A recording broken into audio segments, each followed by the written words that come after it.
Good evening, ladies and gentlemen, and welcome to the Hagmann and Hagmann Report. On this Wednesday, November 13th, 2013, I thought it was Thursday there for a second. Days are running fast together as we got a lot going on, and we are going to that conference on Friday, which is screwing our days up. But anyway, you're listening to the only show that brings you the news in 3D. We are a father and son investigative team. My dad is late to the party. He is just coming in, running with his coffee, and you're going to have to unmute yourself because I muted it for you there. We have a very special show lined up for you tonight. This is a listener-supported broadcast, and we always want to thank our fantastic audience for all their contributions, be it prayer, financial support, books, letters. It is so much phenomenal. Of a blessing. People have no idea. We, as I said, have a great show tonight. Last night we did not promote this because we had a email problem and we had information flow problem. Full Spectrum Survival will be on with us from 9 to 11 tonight. They came on, I don't know, maybe about a month ago, and tonight they're going to be talking about very interesting things. We're going to be getting into Comet Ice on Fukushima, NASA, and many other very controversial and important topics and timely subject matter.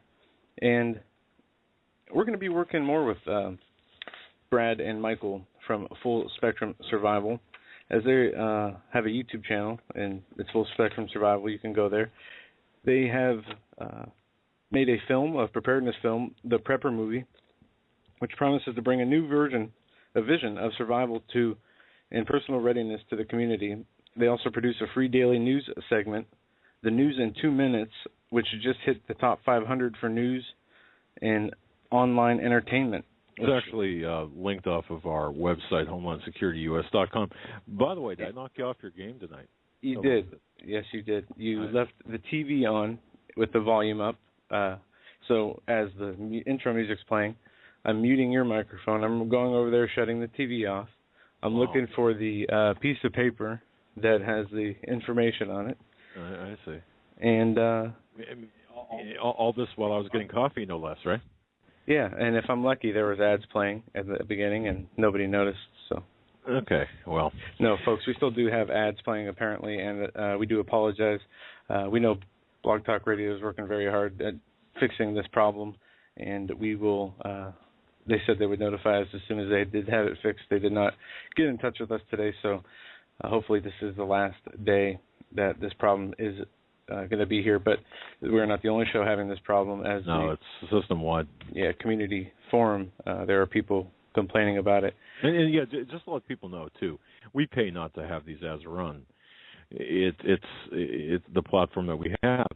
We pay not to have. I mean, we pay dearly for the airtime, and when the ads play, it interrupts the broadcast. I've gotten really some pretty not nasty, but pretty some nasty emails actually. On the other hand, Blog Talk had said that they received a lot of nice emails, patient saying, please, take away the ads. It's not on our end, folks. We're working our hardest to get this resolved, as Joe, as you said. But anyway, so you introduced the second hour tonight for Brad and Michael Harris, FullSpectrumSurvival.com. And if you go to HomelandSecurityUS.com, News in 2 Minutes is right below the promo for tonight's show. And one thing I want to say, Joe, and I talked to them today from Full Spectrum Analysis. The analysis, or Full Spectrum. Because I talk to people from Full Spectrum Survival. If you talk to people from Full Spectrum Analysis, a Full Spectrum, that'd be pretty interesting. Survival. I'm sorry, Full Spectrum Survival. You're right. Thanks for catching that. At any rate, the way they put together the news in 2 minutes is not your typical, hey, let's check, see what's on Drudge and other places. They have a very special formula, a proprietary algorithm that they use. And actually, a lot of the information you'll find on the news in 2 minutes will appear days later on Drudge and other locations. So you're going to be ahead of the game there. Yeah, and soon you'll be hearing it on our show. Yeah, absolutely. Every day. That's right. So at any rate, now that we have successfully knocked you off your game and all of that for a cup of coffee, I apologize. We have a lot of news getting into the first hour and a lot of serious things going on. It's my understanding. Let me ask you, Joe. There was a whisper. Somebody whispered in their ear that the Southern Poverty Law Center is nipping at her butts over something. Have we verified that or not? Yeah, somebody in chat said that it's not new. This was a story from months ago or a while back. Okay. But yeah, that caught my. I saw that, and I know, if you get attacked by the Southern Poverty Law Center, it's like a badge of honor. It's like getting an accreditation or. Well, this goes back to Breitbart. If what I think they're talking about is from April 30th, it goes back to Breitbart. Right, and they're what they say is bad, and what they say is terroristic, and whatever they call it and label it as. It's insane. I mean, they label the Family Research Center. I think that's the name of it. They labeled Sheriff Richard Mack, the Oath Keepers, constitutionalists, as terrorists and enemies of the state. They label people who that believe 9/11 wasn't the way the government said it was. Of course. I mean, known lies, known falsehoods, known communism is what they advocate, and anybody who opposes it, they say these people are the traitors, these people are the liars, and like you said, it's a badge of honor. Exactly right. So, folks, I want to thank you very much for joining us tonight. Of course, for the new listeners, and I've been getting emails now that we have the email situation straightened out. That was my fault. We've been getting emails from people all over the world. We had a call yesterday from a woman in Costa Rica. It was a pretty interesting conversation. And by the way, Joe, I didn't tell you about this earlier, and keep this a little bit lighthearted here for the first intro few minutes.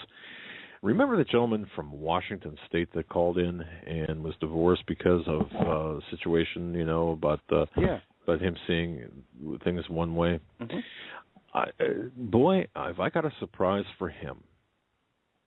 You know why? Because there's a Christian woman in his age group, and okay. Okay. I thought it was a bad surprise. No, I got a good surprise for him. Okay, good. We could actually open perhaps a matchmaking service. I just want the words right out of my mouth. I just want to say this to the Christian woman who emailed me.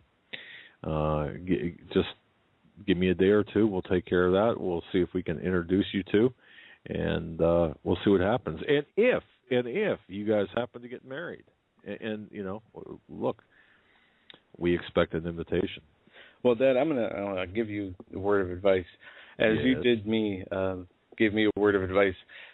When we worked as private investigators, we worked mostly for insurance companies, and you told me a story why you didn't like working on cheating spouses cases. Never. As you had an experience one time, you found out you were hired, you got the information for a person, and ended up in an attempted murder. Right. And you said stay out of the divorce investigation. Stay out of the matchmaking business. There is my advice. I'm not sure how that. Yeah, you twisted that around to make such a great potential sound so ugly, but that's okay. That's all right. Folks, you see why I'm so thankful that someone sent me this Nerf bat. All right. Yes. We have some numbers today that have come out on the enrollment numbers of Obamacare, and they are not anything surprising. Actually, they're a bit more than what I thought they were going to be. As we started seeing reports, 6 people from Maine, 1 from Iowa. What was it? They spent $3 million or $4 million to enroll 4 people in another state was the story we talked about last week. 100,000 enrollees. And in that time, over 5 million cancellations. Well, look. Or transitions. Transitions, right. To put this in perspective, last month, there were more people obviously interested in purchasing a gun than Obamacare. Number of NICS background checks, the National Instant Criminal Background Check System, NICS, I saw which handles that, 1,687,599 applications, compared to Obamacare, 49,100 applications, or what do you call them, attempts to enroll. So that's pretty interesting. Background checks, or whatever you would call the Obamacare, whatever would be related to Obamacare. So another interesting and unexpected story is Dianne Feinstein is backing and joining efforts to change the law to take away or to do away with the individual mandates, and she is not up for re-election in 2014. So I'm wondering why she is doing this, and I think it's the individual mandates. Dianne Feinstein joins efforts to change the Affordable Health Care Act is the headline here, and it says Tuesday joining the ranks of the worried Democrats demanding President allow people to keep their current insurance policies. Feinstein's move is bad news for administration, desperate for good news following the rollout debacle of the Affordable Health Care Act health insurance exchange on October 1st, which is plagued by technical problems. Now, Feinstein said a simple fix would make good on Obama's promise during the debate over the legislation that people could keep their current insurance if they liked it, or keep their current doctor, period, in Obama's words. Well, but now that she's speaking out, I don't know. She is a dinosaur politician. This woman does nothing without a purpose or without being told to do it. Be very careful about that. Exactly right. You've hit it right on the head. She might come out and say this, but there's a plan behind it, folks. Be very careful of falling for that trap. Switching gears, folks, I don't know whether you saw this or not, but a Soviet lawmaker is trying to ban the use or even the possession of U.S. currency, the U.S. dollar, in Russia. Have you seen this, Joe? Have you seen this, ladies and gentlemen? Predicting the imminent collapse of the U.S. dollar. Bill would outlaw U.S. dollar in Russia, and they're predicting the imminent collapse of the U.S. dollar as this Russian lawmaker submitted a bill to the country's parliament Wednesday that would ban the use or possession of the American currency. So the American currency in Russia would become like an unregistered bullet in Washington, D.C. That's a good way to put it. It's interesting, though. The central bank of the Russian Federation and the government itself would be exempt from the law. So, wow, the American financial system, despite all of its existing problems, remains the most stable and low risk in the world. This, according to a Russian financial analyst. Yet, they're saying, no, not so much.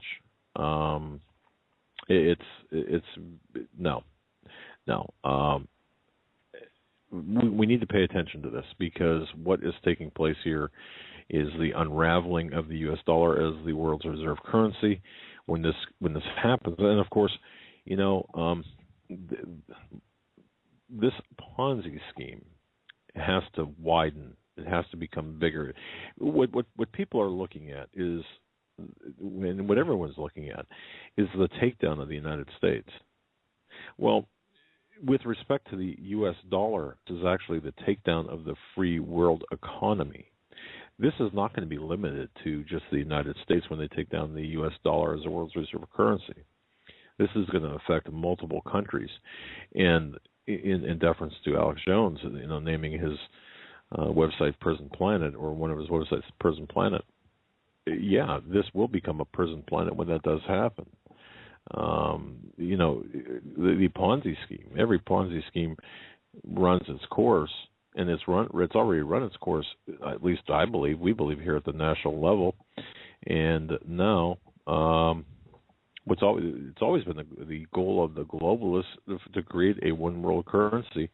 So taking out the U.S. dollar is absolutely imperative, and that's what they're going to do. But it's going to have world ramifications, global ramifications. Most felt here, this would be the ground zero point for the ramifications of that. And we talk about this all the time. The U.S. dollar is the world reserves currency, which means we get basically not a discount, but since our currency is the currency used to purchase oil, you can't buy oil, and you used to not be able to buy oil with other currencies. Now it's changed a bit for certain countries. That's right. In Europe, gas is $7 a gallon it comes out to. In all these other countries, it's the same way. Now, if we lose our world reserve currency status, the gas here would double tomorrow. The price of milk would double. Everything would double instantly in price. That's the first thing that would happen. The first thing. Double? It'd be more double. Than double. It would be that. That's not including the hyperinflation and the printing and the devaluation. That's just from losing the reserve currency status. That's one thing. There's more too. We can get into later or tomorrow, and then do a more comprehensive breakdown of the. In fact, I think tomorrow we should do this, because I think this is front and center for what we're seeing right now. Think of it this way, folks, and Joe, I didn't mean to jump in there too quickly, but 50 years ago they took out a national leader, the leader of a nation, that being John F. Kennedy. Today they're coming to take out the leader of nations, the nation leading other nations, and that's the United States. They're coming to kill us as they did Kennedy. And if that sounds a little bit rash and there's a bit of hyperbole there. Too bad. They already done it. Well, in a way they have, yes. It's just, it's done on paper. It was done with the Federal Reserve Act and then the implementation of the IRS.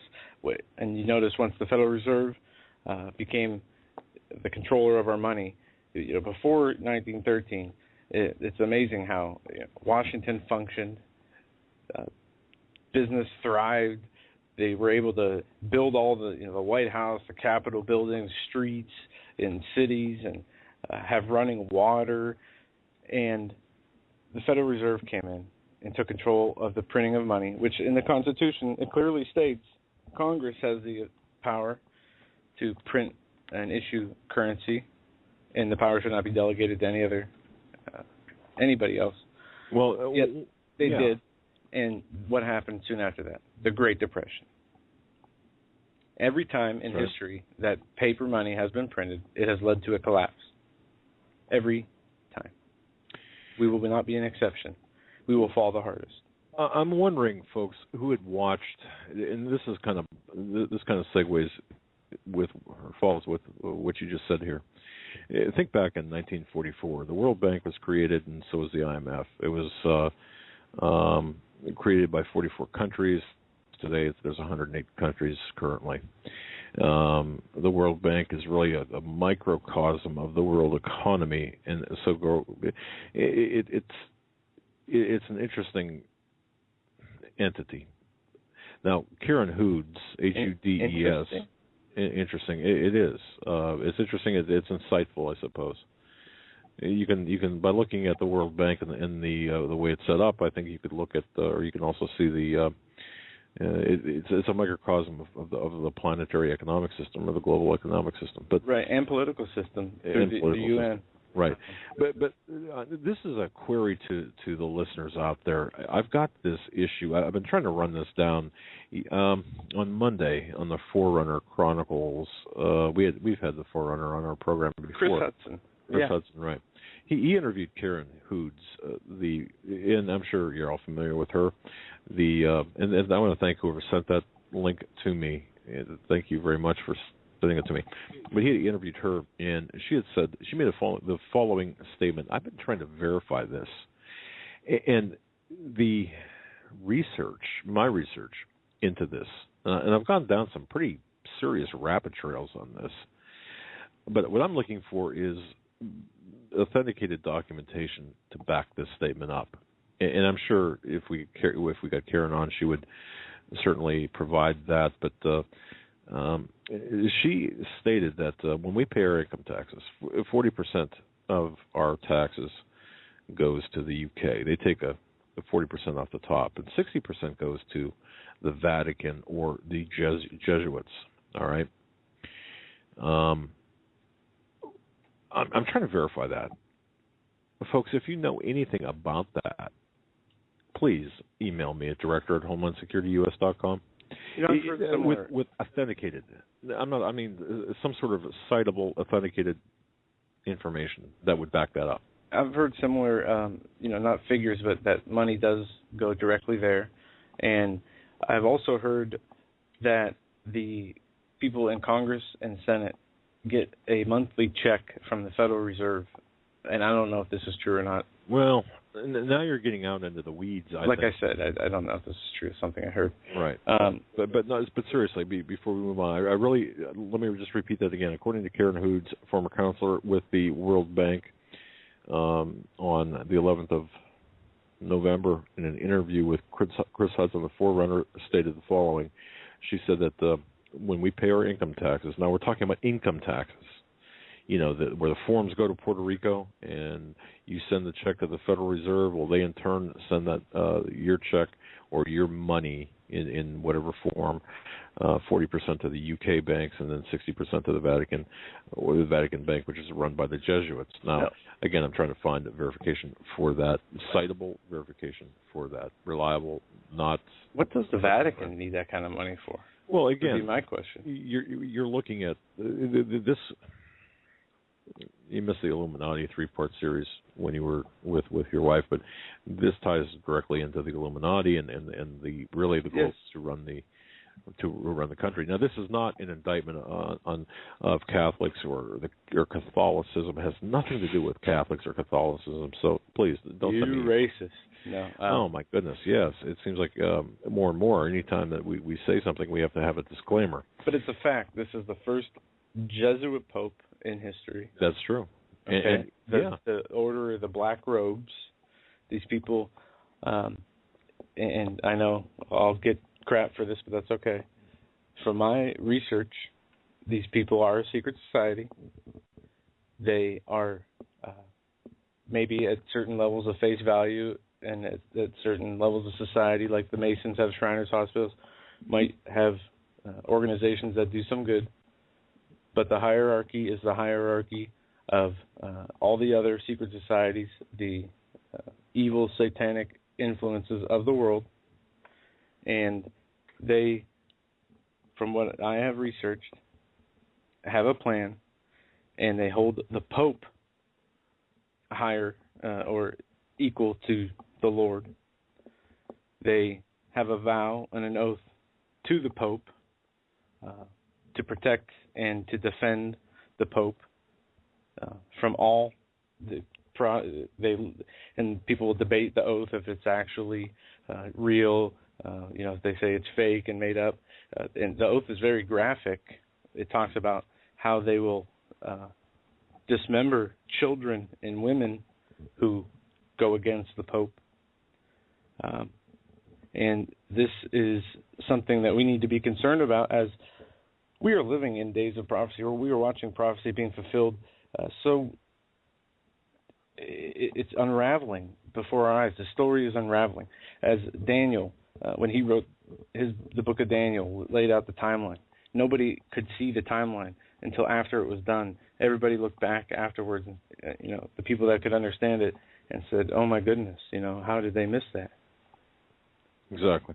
Well, we are in the time Israel was restored as a nation again, and prophecy says that generation surely will not pass away till all things be fulfilled. And many other prophecies. Right. And are we in that timeline? I believe we are. I think are we close? Absolutely, we're close. Right. Yeah. And we have Tom Horn and Chris Putnam on a few times before the Pope Benedict resigned. The first time in 600 years the Pope resigned, where they said he was going to resign. Very odd.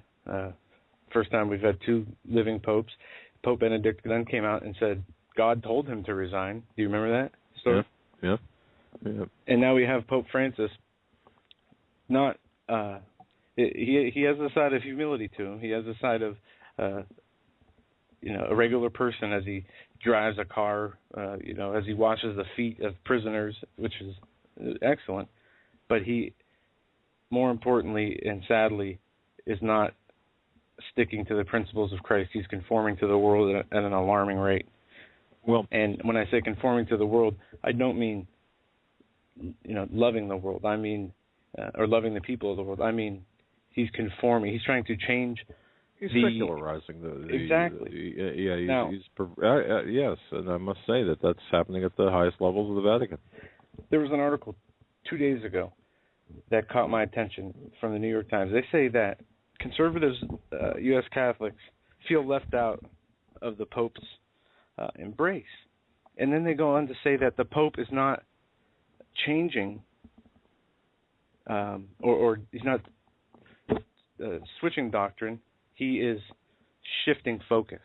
I mean, he's definitely changing doctrine. And I got this from Kathy from St. Petersburg, Florida. Kathy, I will answer this question. And folks, I guess because we had discussed this during that Illuminati session. What basically the question is, what is the Jesuit order?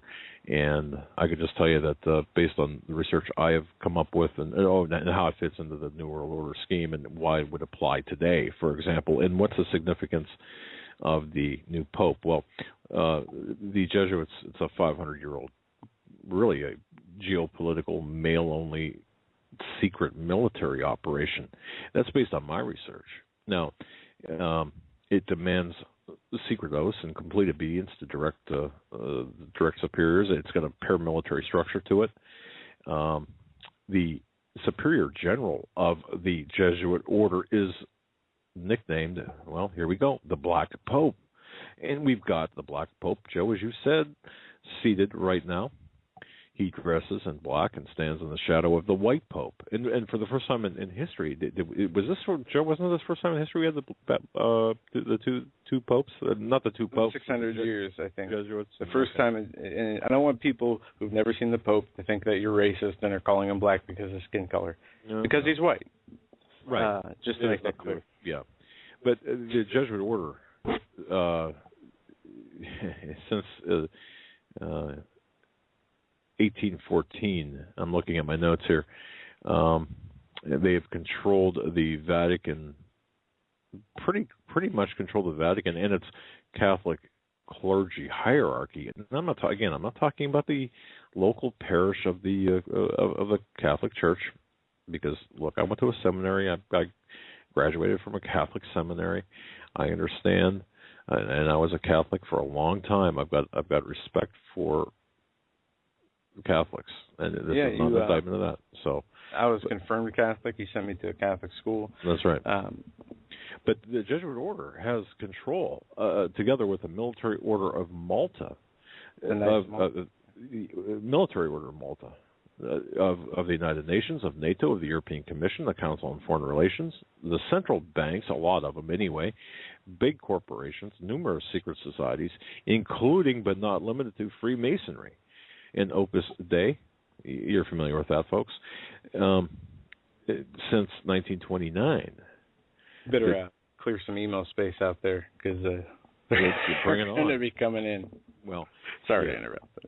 No, that's fine. But since 1929, the Jesuit controlled the Vatican, or the Jesuits have controlled the Vatican, and within the Vatican City, it's a microstate.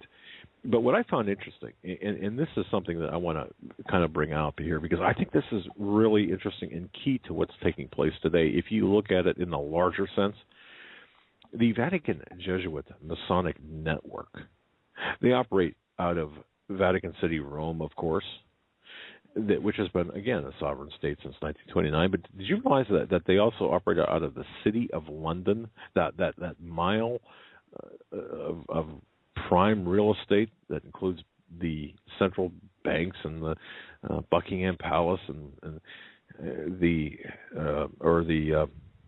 the financial capital of the world, but they also control Washington, D.C., the military center, really, of the United States, commander-in-chief, if you will. The District of Columbia Act of 1871 turned Washington, D.C., and I didn't know this before I began looking into this, into a municipal corporation. Congress has the supreme authority over Washington, D.C. and the federal district with its own special constitutional amendment. That's been since 1961.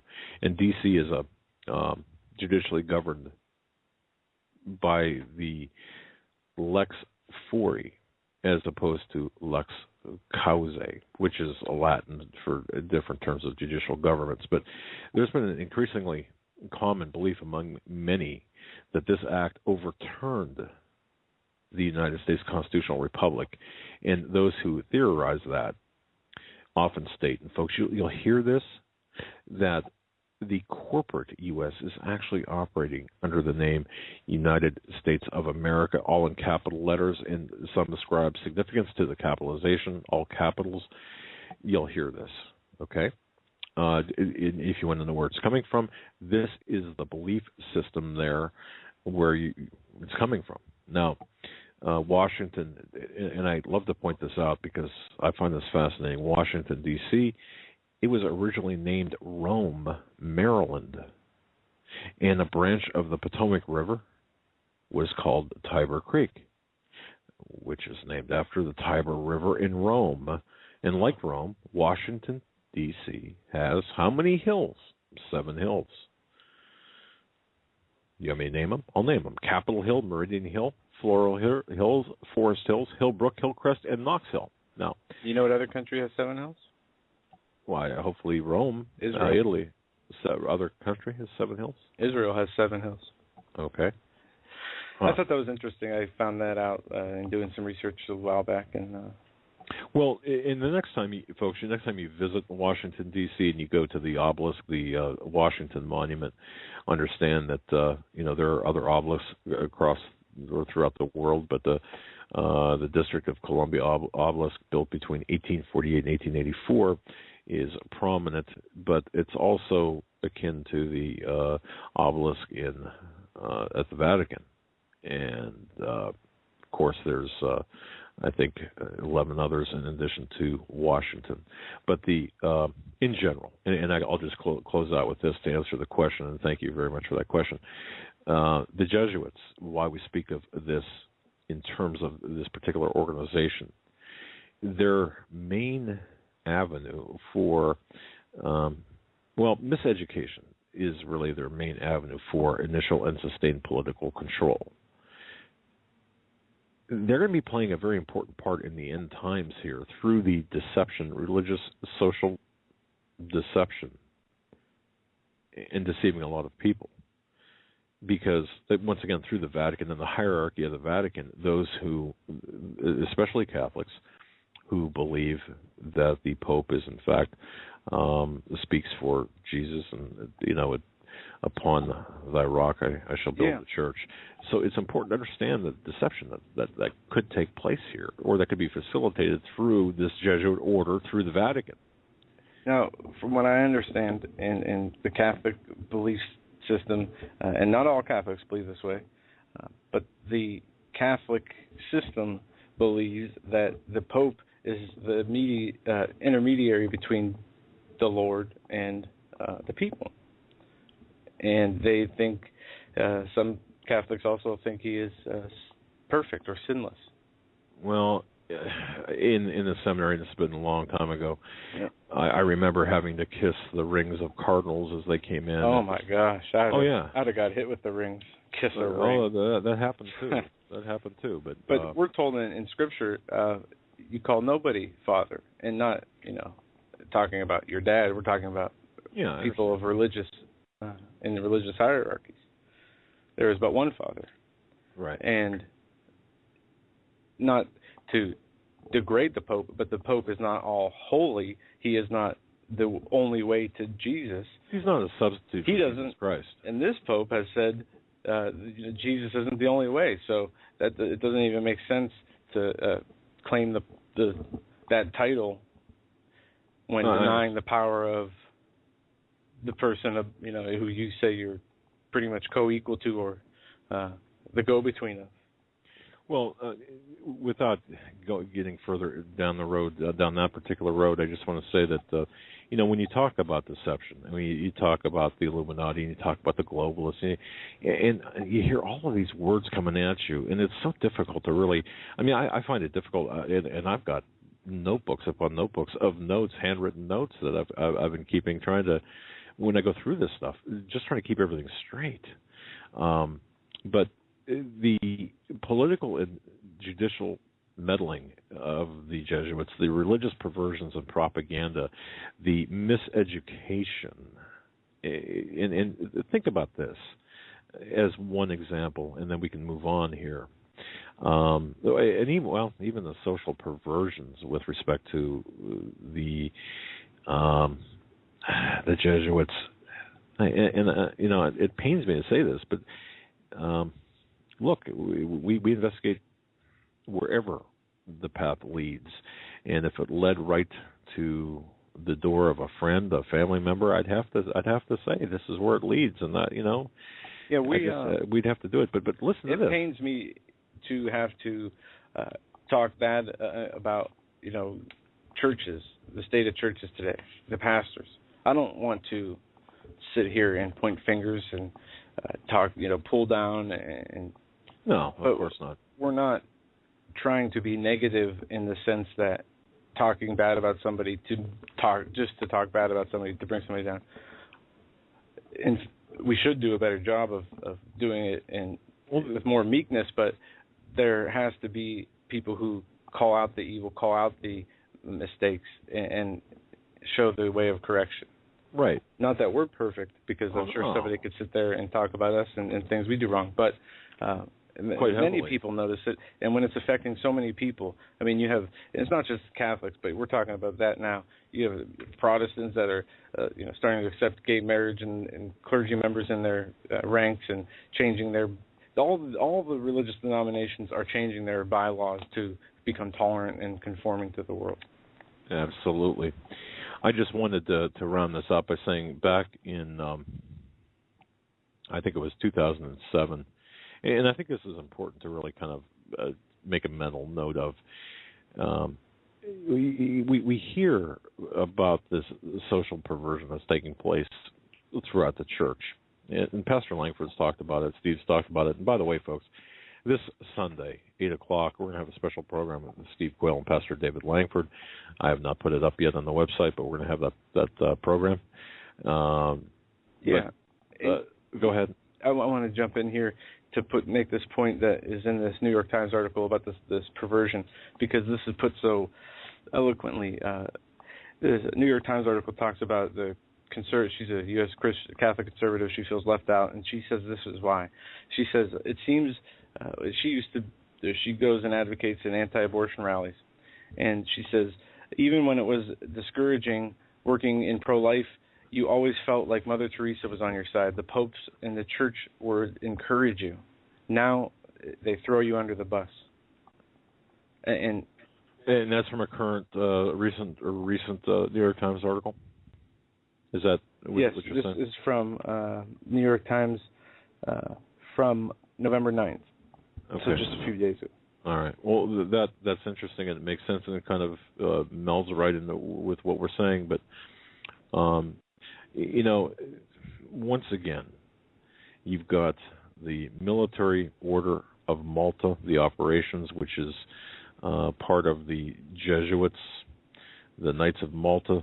They're mainly involved in working for and with the black nobility, the Vatican, and various papal and royal orders, especially the Jesuits, I should say. So, rather than being a subservient part of or the same as, they are working with the Jesuits, the Knights of Malta, that is, and the Jesuits they're ultimately in control of the Vatican and the Military Order of Malta. Okay, let me rephrase that because I think I just confused myself here. The Jesuits are ultimately in control of the Vatican and the Military Order of Malta. If I looked at my notes properly, I would have said that correctly. Now, that said, why is that important for today? Well, you've got the Commonwealth of Nations, headed by Queen Elizabeth II, which is made up of 53 nations all across the world. And it accounts for 1/5 of the landmass of the Earth and a very high percentage of its strategic resources and population under this control. You've got global business operations, the central banks, including their superstructure, which is the Bank for International Settlements, under this control. All of this, for example, Citibank, Bank of America, where are they controlled by? They're controlled. That's a Jesuit-controlled operation, according to the research I've come across. Now, again, I'm not getting into throwing stones at the normal, everyday Catholics and Catholicism. However, when you start picking apart the economic crisis that we're in, the economic problems that we have, the Ponzi scheme that we see, the secret banking, the global control funding organizations like the Rockefeller Foundation. Yeah, and trace them back. Just to back up what you're saying, we have a national debt of $17 trillion plus a few billion or million. What we give out in loans since 2008, the TARP bailout, over 29 trillion, 40 trillion, something like that. It's a huge number. That's the secret banking, what you're talking about. Correct. But lastly, to wrap this up, if anyone does have any citable information that can authenticate the 40% take from IRS payments, the 40% to the UK and the 60% to the Vatican, the Jesuits, please send it to me via email, director@homelandsecurityus.com. I'd like to take a further look at this. And I know that there are YouTubes out there. I know that there's information out there, but what I'm looking for is really something a little bit deeper than that. So if you send me a link to a YouTube, I've probably seen it. So I'm looking for something more in depth than that. And even the scriptures in the Old Testament talk about this form of economic system we have now, the usury, and we know Jesus went after the money changers. But the only time he lost his temper was in the temple with the money changers. I wouldn't say lost his temper. I would say made a bold statement. But well, call it what you will. He overturned the tables, didn't he? Exactly. And he's going to do it again when he returns. But until then, we are going to be under this system or a worse system when the real one world, one political, economical, religious, one-minded Luciferian system is implemented. Okay. And that's true. And by the way, this kind of relates to what we were just talking about. What I was saying, and thank you, Future in the chat room, making my point here. It's talked about in the Bible how there is, in the last days, people who take advantage of other people through the changing of money. And what they have done is by using paper money, by creating value out of nothing and making you pay interest back to use it, they have created wealth out of something that is worthless. I'm glad you brought that up, because if you go to homelandsecurityus.com and once again, here I am pimping out and pardon that phrase, but soliciting people to go to the website. But if you look at the homelandsecurityus.com, November 12th, that was yesterday, I put up a 28-minute, it's a 30-minute cartoonish-like video. It's called The American Dream Explained in 28 Minutes. If you really want to get a good understanding, look, I know you folks have a great understanding of the economic system, but perhaps people around you, maybe your friends or relatives, maybe they don't quite get it.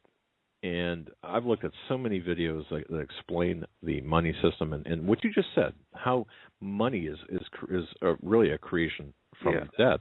And I can expand on that. And But for please, a little bit. but please, I just want to say this: go to HomelandSecurityUS.com, scroll down to the American Dream Explained in 28 minutes, and if you think you know everything about about the money and the economy, that's fine. But pass this along to others, because I think the creators did a heck of a great job on this. Really, they did a great job, and it's really a gem. It's been around for a while, but it really needs to be recirculated to help others understand that the Federal Reserve, the central banks, and the international crime syndicates are robbing us every second of every day. And, you go to buy food today and it's more expensive tomorrow. This explains why in really simple terms. And I like simple. I really do. Go ahead, Joe. The way that the money system works is it's created on a fractionalized basis. There is no value. What we talked about, the Federal Reserve and the Federal Reserve Act, it circulates itself as real money, but it is not real money. Usury or interest is charged. The owners of the Fed take a cut of the interest, which is represented through our work, the people who work in the best way I've heard it put is the honeybee analogy.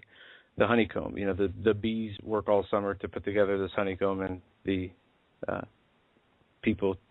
humans take the honeycomb. Well, we're harvested for our energy.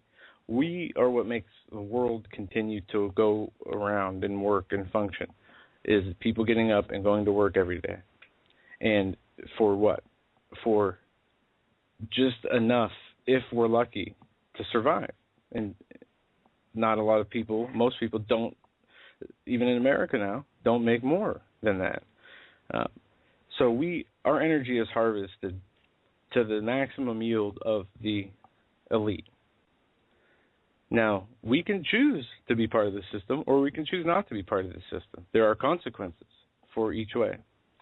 But going back to the interest, now they call it genius. They call it magic, what they do, to create a substitute of money and have it receive value to the point that it gains interest. Now we have deficits. And when I heard somebody talking on, this was years ago on I think it was CNBC or one of the financial radio or TV shows, they made an excellent point about borrowing. People asking to borrow money that's worthless, saying they'll pay it back even, 1.5 times the amount of something that's worthless to the people who are lending it, because they have all the true wealth already. And to break free from this system, which we will, and it won't be in a good way, it will seem to be in a good way, because the deceiver will come to bring the false peace and the false solutions. This happens, and we've talked about this before, and you and me, Dad, I don't know if we still have the same or different opinions on this, but there is going to be some kind of, and I say this a lot, consolidation before things happen. And another thing I came across and heard it said, and this is the best way I can describe it, is the economic system of the future has already been created. The people who are in charge of it, who run it, are already selected. And there might not have to be a crash for it to be implemented. I've heard that talked about as well. Is it necessary for the dollar to be completely wiped out for there to be a period of hyperinflation here? My inclination is yes. I do believe that's coming. I believe that's what we're headed for. Now, we've talked with both Steve Quayle and, of course, the Guerrilla Economist, and both of them say, no, it's hyperinflation, not deflation. We've had many people weigh in on that, and absolutely hyperinflation. But will it reach Zimbabwe or Rhodesia proportions, where you'd have to pay for your meal in advance and perhaps pay again while you're still eating it because the price is going up? I don't know. I don't know if that has to be the case. And the word, remember I talked to you about this not too long ago, the word proletariat? Proletariat, right. Dictatorship of the proletariat is It's a laboring class, a class right. of industrial workers who lack their own means of production, hence they sell their labor to live. That is the system. We are slaves under a different definition, under a different way. And I did a report on the dictatorship of the proletariat, which, holy cow, I still remember the pain in doing that because it was a difficult read. And I'm trying to think. I'm not sure. I don't think it was Solzhenitsyn that wrote it, but I'm trying to think who wrote that. If it was Solzhenitsyn, dictatorship. Karl Marx used it. But it's no, a Marxist theory. But it was there was dictatorship this, of the proletariat. Yeah, who's the author on that? Karl Marx. No, was it Karl Marx? Author of Marx categories, the lumpen proletariat. Now we're showing our total ignorance here in my senior moment. Okay, regardless, the proletariat is also known as the lowest social and economic class of the community. Right. The Bolsheviks believed. All right, now I'm getting off here. I'm looking at the Webster definition here and looking to find the source. But regardless of the source, it is a form of slavery dating back to ancient Rome. Right, but Joseph Wiedemeyer published an article titled Dictatorship of the Proletariat. I could not, for the life of me, remember that. Sorry about that.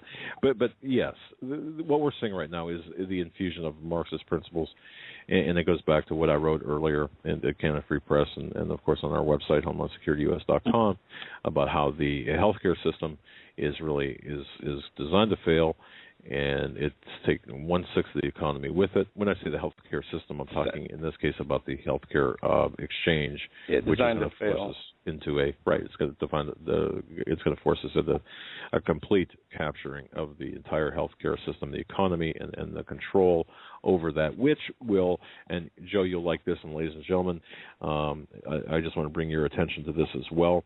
That is going to lead into this epic. EPOCH, epic of biosurveillance and the mark of the beast, because if you look back at... now you're speaking my language. Well, I'll tell you what. There was an article back on November 8th, 2005 called The Mark of the Beast, subtitled Interoperability with Electronic Medical Records. All right. It references Senate Bills 2911 and 1693, S2911 and S1693. It was written by journalist Cynthia Janik, and the website it first appeared on was renewamerica.us. Well, Janik says that S2911 was originally brought to her attention by someone that she knew, who thought the bill was pretty good because it would help the government with potential problems, especially in records keeping and what have you. Now, after Janik did some digging to find out what terms like, well, the interoperability with electronic medical records was, she discovered that the bill took on an entirely different meaning. And Section 317K of the Public Health Service Act now contains the Immunization Information System, which is a confidential computerized information system that collects and consolidates vaccination data from multiple healthcare providers. Jump in with this. The All-Hazard Pandemic Preparedness Reauthorization Act of 2013 is a key proponent of this. The Health and Human Services, FDA, EPA, DOJ, all the DHS, all have these emergency health plans, these medical countermeasure implementation plans that they are going to use to enable a transition when something happens, even on a small scale. They will say, look, and this is how they're going to do it. They're going to come at us from all sides. They're going to come at the people on Medicaid and Medicare and say you need to take this mark if you want to continue to get your benefits. They're going to do the same thing with veterans and the VA. Then they're going to come to those people who, they're going to cut us off at the knees and provide us with a false choice. Absolutely, and thank you, because now we're actually in tune with one another. If you check Business Wire from August 9, 2006, they ran an article, IBM brings electronic medical records one step closer through open technology. Okay, here's what we're seeing, and we can throw this stuff all around. Personalized medicine, the future is now. Right, but there's going to be, ladies and gentlemen, even if they took out, let's just say that they decided, okay, we're going to take out Obamacare or the Affordable Health Care Act. We're just going to defund it. We're not going to. In fact, we're going to legislate it out of existence. It wouldn't matter. It wouldn't matter. You're still going to have these electronic surveillance systems that you're going to be required. Yes, and you know why? The government agencies, the executive government agencies like the EPAs and the DHSs, through their regulatory process, the executive orders that have been written from Reagan to Obama about the regulatory advisory, regulatory changing review systems that now they don't have to go. Look how much they've changed the health care law, and it didn't go back to a vote to Congress. Well, right. They changed it through regulations through the Federal Register. All they do is write regulations as an agency and put it in the Federal Register, and it's the law. Right. It's codifying the law. It's and they do this commonly with other laws, but not to the extent of this bill. But it's interesting because if you take a look at, when I say you can't escape this, because you're not going to be able to escape this, and this does affect our economy, has a stranglehold on our economy. What if you start digging into the various aspects, as Joe has done, with respect to surveillance of the healthcare system, or surveillance within the healthcare system? And the word surveillance here I'm using as record keeping and monitoring of disease and control in people's health. In that context, there is an overlay with the Department of Defense. DARPA. Right. What does this have to do with defense? What does all of this have to do with defense? They all have a strategic plan with it in accordance with HHS, and so does the UN and other international agencies, exactly. The IMF. They have the Global Harmonization Task Force, the international regulatory boards that they've put together. And I think we talked about this last time. I don't mean to take you off your flow, but this website, ObamacareFacts.com, talks about the RFID implant myth, and it goes on to state that the law that is written is a myth, and then it lists a note at the bottom of the law that says, well, the FDA has established standards for the implantable radio frequency transponder systems. However, these RFID chips will have patient identification and health information. While the bill does not require mandatory microchip implantation, it did establish the initial framework where the scope could be expanded to future legislation and regulation. So they have a whole article saying how it's a myth that the RFID system is part of Obamacare. And at the end, they say, well, it's a myth because it didn't require it, but RFID chips do exist. They are for patient identification and health information. The framework was laid out in the bill, and all somebody has to do is twerk a little bit of regulations to make it. Well, it won't require it. However, it won't operate without it, is kind of the issue. And to understand this, to create a mental picture, when you look at the agencies involved in all of these modifications to the law, if you would take 1,000 hula hoops, just imagine this, in a football field, and you throw the hula hoops out onto the football field, and you see the overlap, where there's overlap of the various, or if you put them in kind of a smaller pile, okay, you'll see the overlap. You know what I'm talking about? The overlap. Don't use hula hoops. Use my PDFs as an example. Thousands of PDFs. Yeah. They say the same thing in different ways, but without really stating it out overtly. But it's overlapping of the different agencies. So when people say, and I say this too, I am not going to participate. The only way for Americans, and this I believe is the only way out of this, it's not through the voting box, it's not through anything else except this, is if every American said, we are not going to participate, or the majority. It's a numbers game. If you can get the majority of Americans to say, you know what, we are not going to participate in healthcare, in this mandatory healthcare. We are not going to pay the fines. We're not going to participate. You can do what you want to do. And it's going to be our Tiananmen Square moment. It's going to be us against the tanks. But we're going to have to let go of the things that we hold on to in this world, like money, like being able to go to a hospital, like having a driver's license, because we will lose those things as we say no. Only if there's. That's the biblical. But I understand that. But if we can still win on the numbers, we could push their scheduled timetable back. I'm talking about. I mean, regardless of numbers, at the end of the day, when it's all said and done, whether we delay it a day or 10,000 years, the ending is the same. But that delay is significant, and I understand that. Now, I don't want you to go. We can't delay it. We can't be thinking about delaying it enough so we don't have to live through it.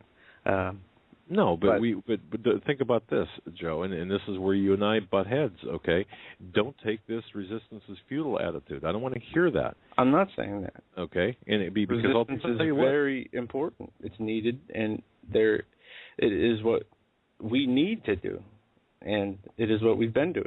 If I thought resistance was futile, I would not be doing a show with you. And I wouldn't have you doing the show, and we would not be. That's right. We would be at odds because, and some families are. But exactly, what we must do, we must be able to delay them enough where enough people. Again, the numbers game. We can win on the numbers by not playing and by delaying them, by throwing a monkey wrench into their plans. More people can enjoy the day. More people can come to Jesus. More people can be saved. More people can enjoy a normal, relatively normal life. The God-given opportunities and things that God has given us. That's our duty, I believe, and to warn people off. But again, it's a numbers game. We have to stick together and say, no, we're not going to play this game. That and by doing so, then and only then can we win. And I use the TSA as an example. And you folks are probably getting sick and tired of hearing me say that, but it would take all of us, or the majority of us, to stand up and say, "You're not going to touch me." And then, of course, the TSA would back down. Yeah, as they did before. That's right. And that's why it's what we need to do. That's what we need to do, folks. You're listening to the Hagmann and Hagmann Report. On this, folks, to the hour number 2 of the Hagmann and Hagmann Report on this live broadcast, November 13th, 2013. I want to remind everybody, if you're in the Canton, Ohio area, if you're a day's drive within that area, Russ Dizdar, Shatter the Darkness. In fact, it's off of HomelandSecurityUS.com. You can visit his website. We're going to be attending the Satanic and Occult Crimes Conference there on Friday and Saturday. There's a great litany of speakers talking about satanic and occult crimes, the multiple personality disorders, getting into the shootings, the recent rash of shootings, and how Satanism and occult practices are related to those. From Columbine to the Naval Yard shooter to everything in between. So, again, Canton, Ohio, folks, you can find the information out. If you visit HomelandSecurityUS.com, all you have to do is go down to the entry there where Russ Dizdar, Monday on Hagmann, Russ Dizdar, and you can find the link to his website, and also from there you can also find the link to the conference, or in fact right from our website, the link to the conference. And if you're going, drop me an email. I'll meet you there and buy you a cup of coffee. We'll talk, and I'm going to bring my wife. Joe's going to bring his wife. He's going to be there as well, obviously, and it'll be really an interesting 16 hours worth of information. I have a feeling when we get back from this, we're going to need that 3-hour program Sunday night with Pastor Langford and Steve Quayle. So for the new listeners who are listening live, starting this hour, I just want to say thank you for tuning in. Thank you for your support, your prayers. We need them. By the way, I think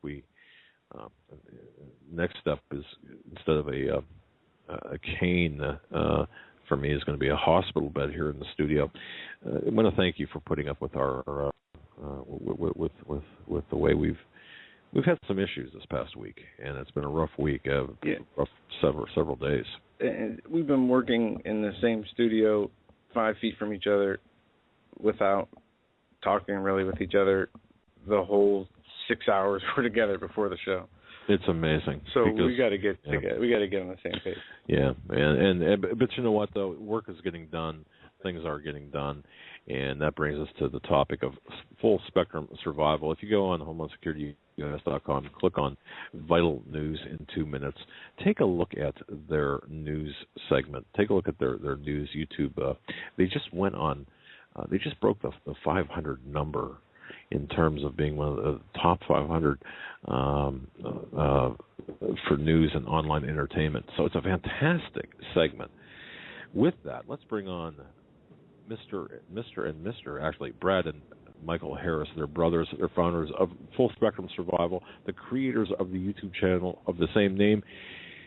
All heart linked off of HomelandSecurityUS.com. Brothers Harris, welcome. Thank you for having us. Thank you. Wow. You guys were on not too long ago, and it was a great show. And tonight, I'm really looking forward to talking about what issues you guys had put in an email. And these are some controversial, some fascinating, and hard-hitting issues we're going to be getting into tonight. And most importantly, your news in 2 minutes. I think we should open with that, as it's going to be a part of our show. Yeah. You know what, Brad and Mike, and folks, I got to tell you, if you want to be ahead of the game, some people think they're ahead of the game by going to the Drudge Report, for example, and seeing the aggregated links to the news stories. But if you go to fullspectrumsurvival.com or News in 2 minutes, there you will find news that you look at and suddenly 2 or 3 days later, then it's making Drudge. So they're ahead of the game. I've been watching this happen day after day and week after week, and it's just a phenomenal way to stay ahead of the game. How do you do that? Well, Doug and Joe, we can't thank you guys enough, not just for having us on with the audience, which we've been long time listeners, but also for your kind words. We, as part of our survival mentality, we've been, we've taken the bad word out of survivalists for a long time, and we've embraced that. And as part of the survival mentality, we have always felt the need to stay on top of the news, just as you guys have, just as you were mentioning, Steve Quayle has. And it's so important, as from a preparedness perspective, to know what's going on in the world, to be able to prepare for those events before they happen to you. So we have developed an algorithm, a computer algorithm, which we talked a little bit about last time we were on the show, that will feed us the different trends of news events that are happening around the world, along with some other trends. And it will allow us to see what's going on around the world, and we can pick from that how the shape of news is going to affect the world in the next 72 hours and beyond.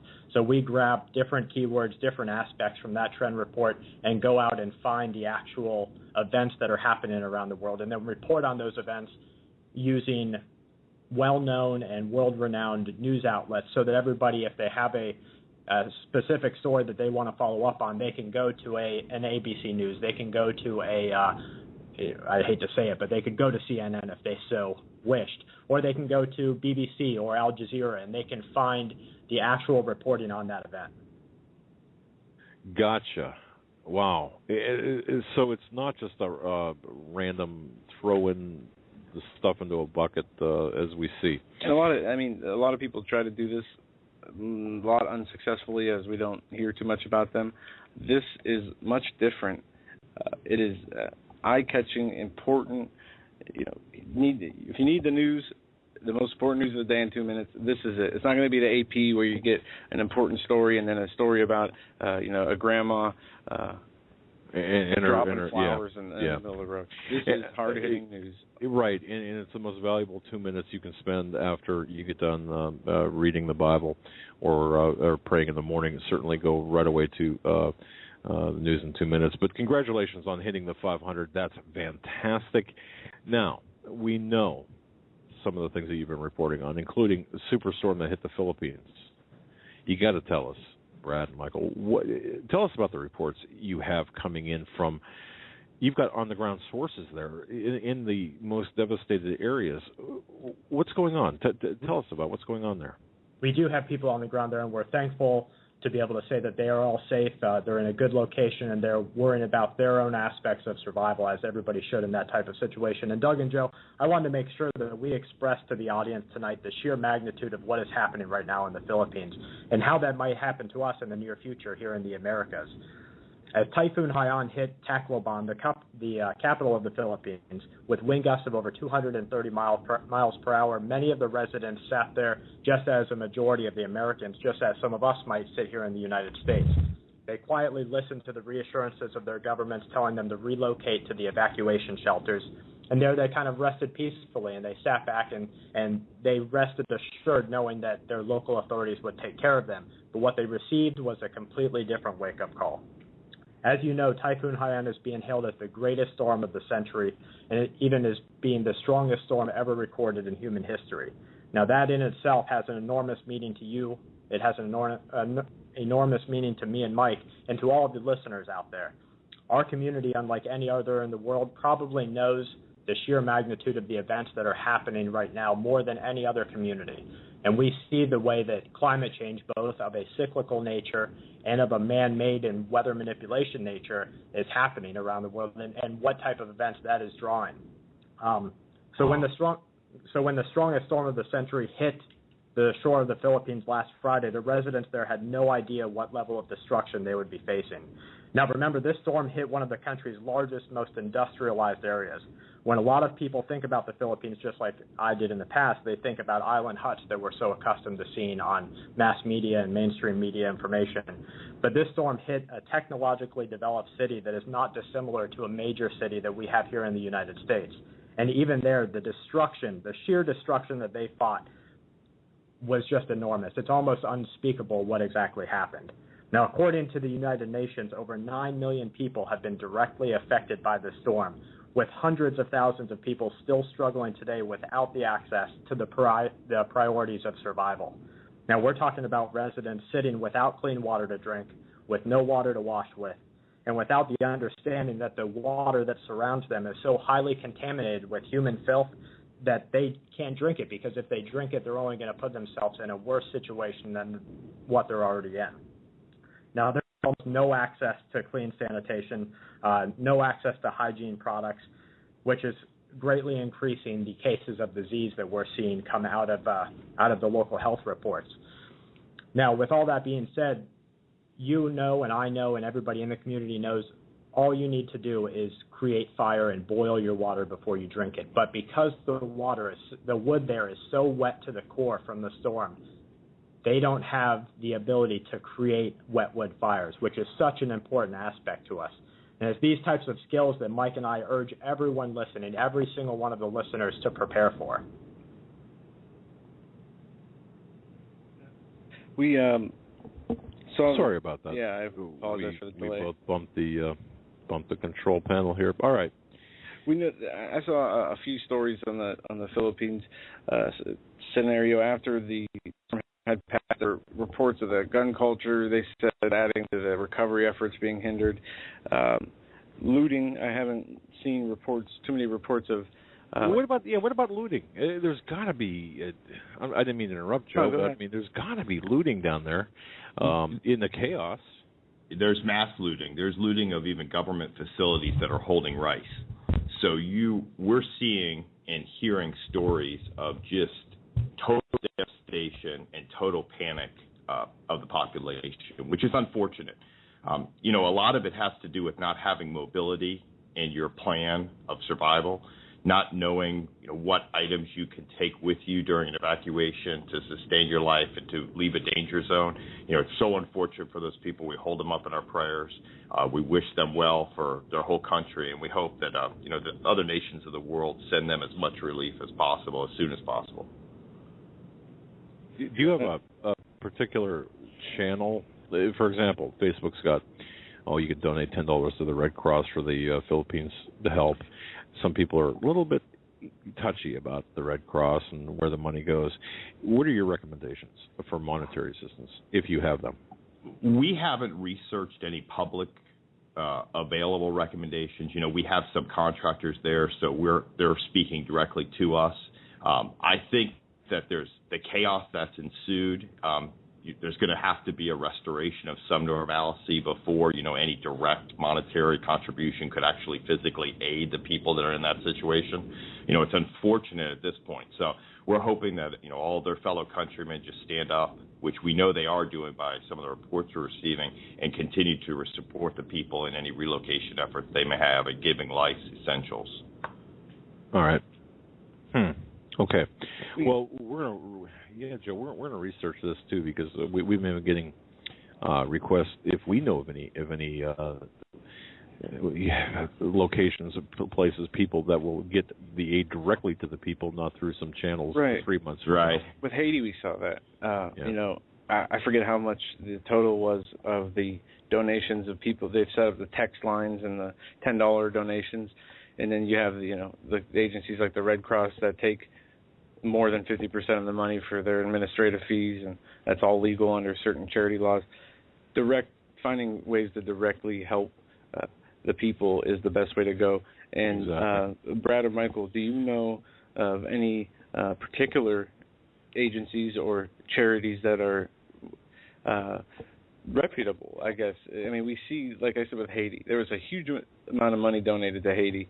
Yeah, they could have rebuilt the whole said country. That they didn't know. I'm sorry. Yeah.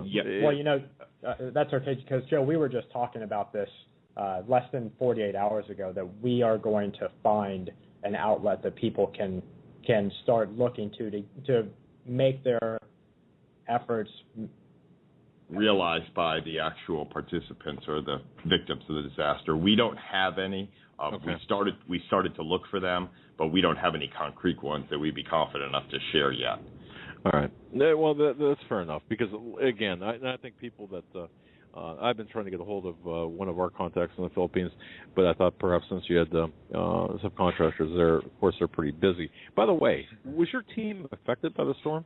No, thank goodness. They are about an hour outside of Manila on the opposite side. And as you know, the typhoon was a pretty tight organization in the actual storm cell. They were not affected, thank goodness. A lot of them are flown in from some of the outlying islands, so we were concerned about their remaining family members. But everybody was okay on our side, so, we thank God for that. Oh, praise God indeed. Okay, now, in your opinion, we've got to look at this and kind of come away. If we live here in the United States, or wherever you're listening to this broadcast from, it doesn't matter, Central America, South America, wherever, there's got to be some lessons here that we need to take a look at this, and some lessons that we could take away from this event. You want to get into those?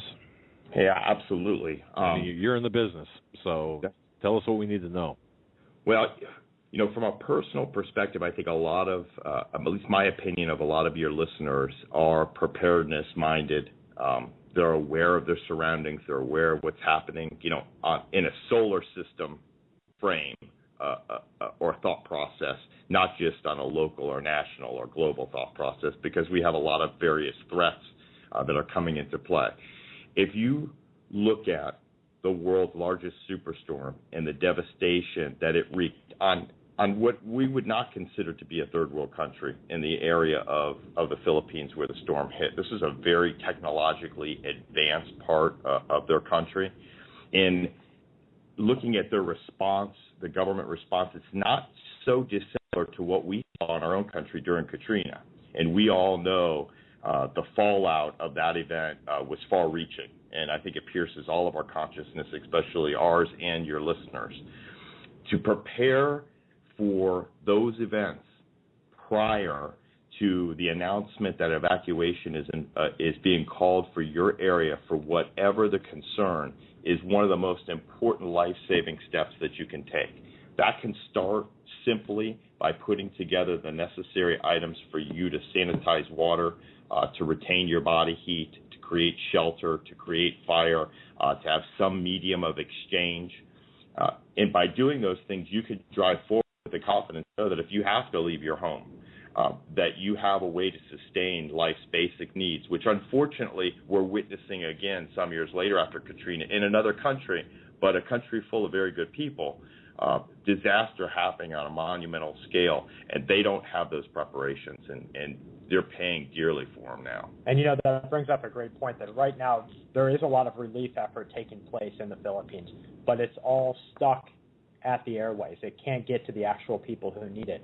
There are still over 400,000 people currently sitting in evacuation shelters where the relief efforts can't get to. It is taking the local military over 9 hours to traverse less than 9 miles. Because go ahead. You know, I just, when you say that, you know, we hear this time after time after time after time, Katrina and other, Sandy, and people, I mean, the stuff is there, but where's the breakdown in the system? It's in the rule of law. Once that thin veil of society is pierced, all of those people who do not possess the skills and the preparation and the mindset end up in that basic human barbarism. And it's those very people that, you know, quadruple the danger level for all of us. So we urge preparedness, even if it's a minimal amount of preparedness, to stop that fear, panic reaction that results in the loss of the rule of law.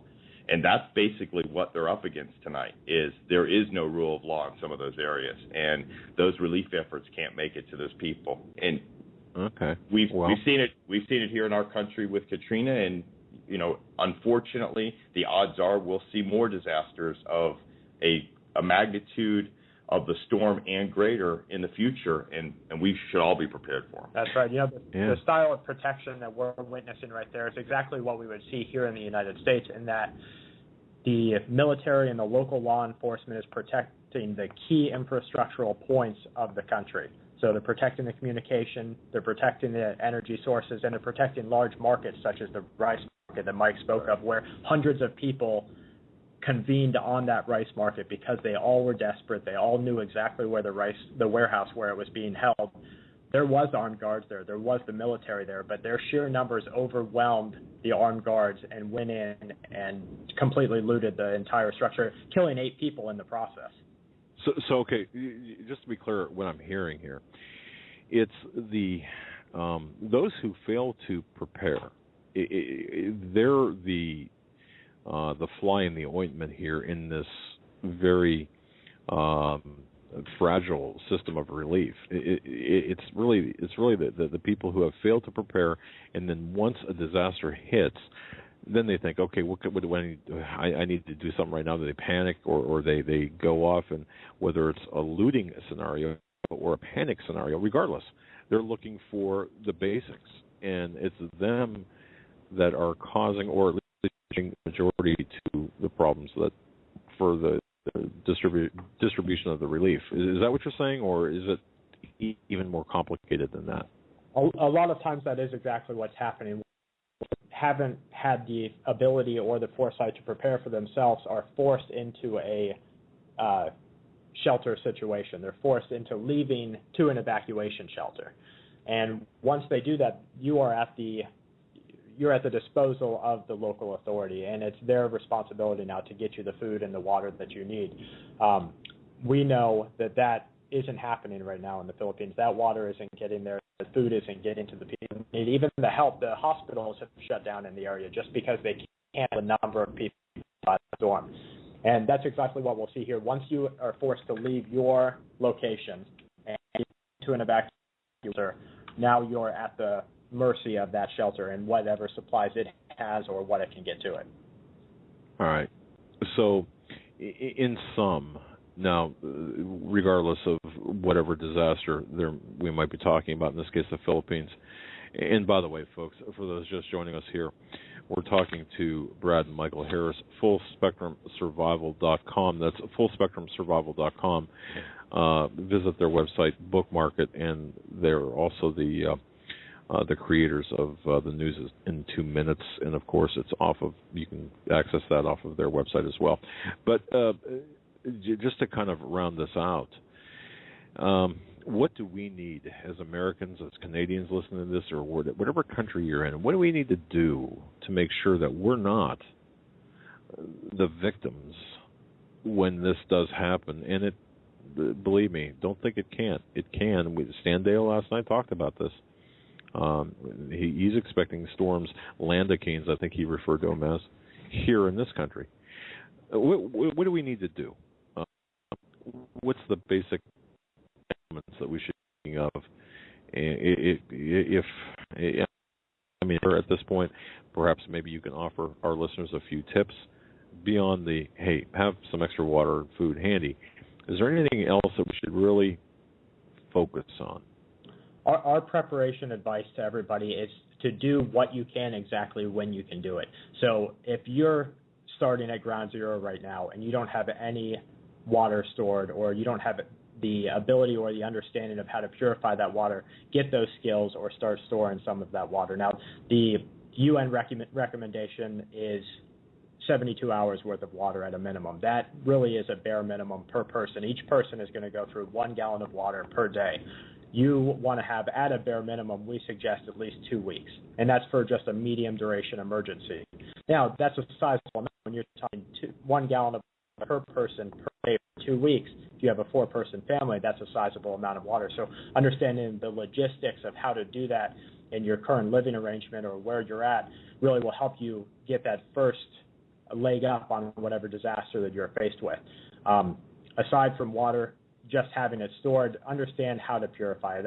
Know that every questionable water source needs to be boiled above and beyond. So knowing how to start a wet wood fire and having that pot or the implement to boil water in,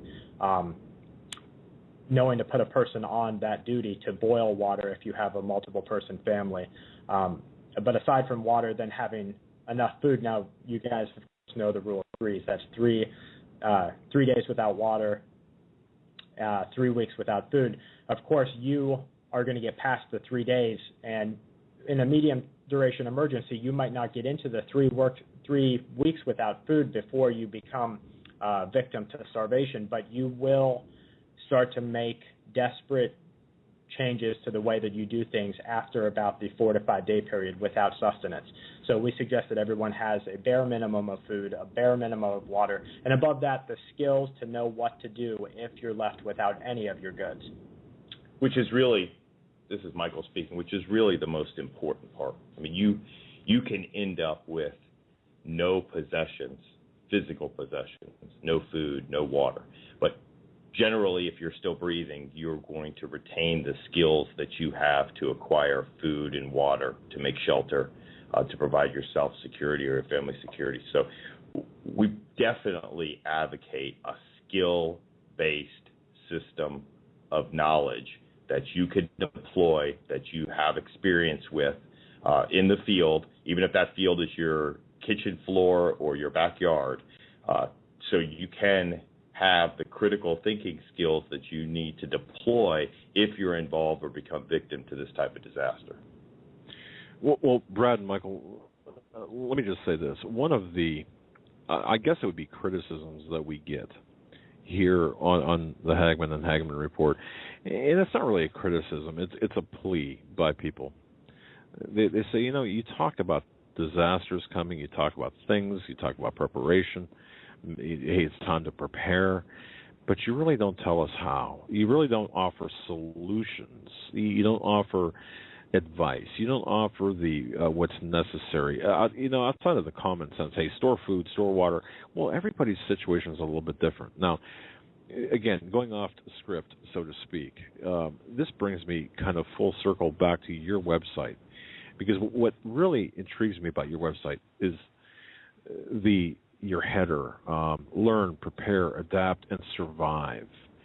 And I'm going to kind of get into this now. You're making this, you're creating this ultimate survive the end of the world as you know it DVD series.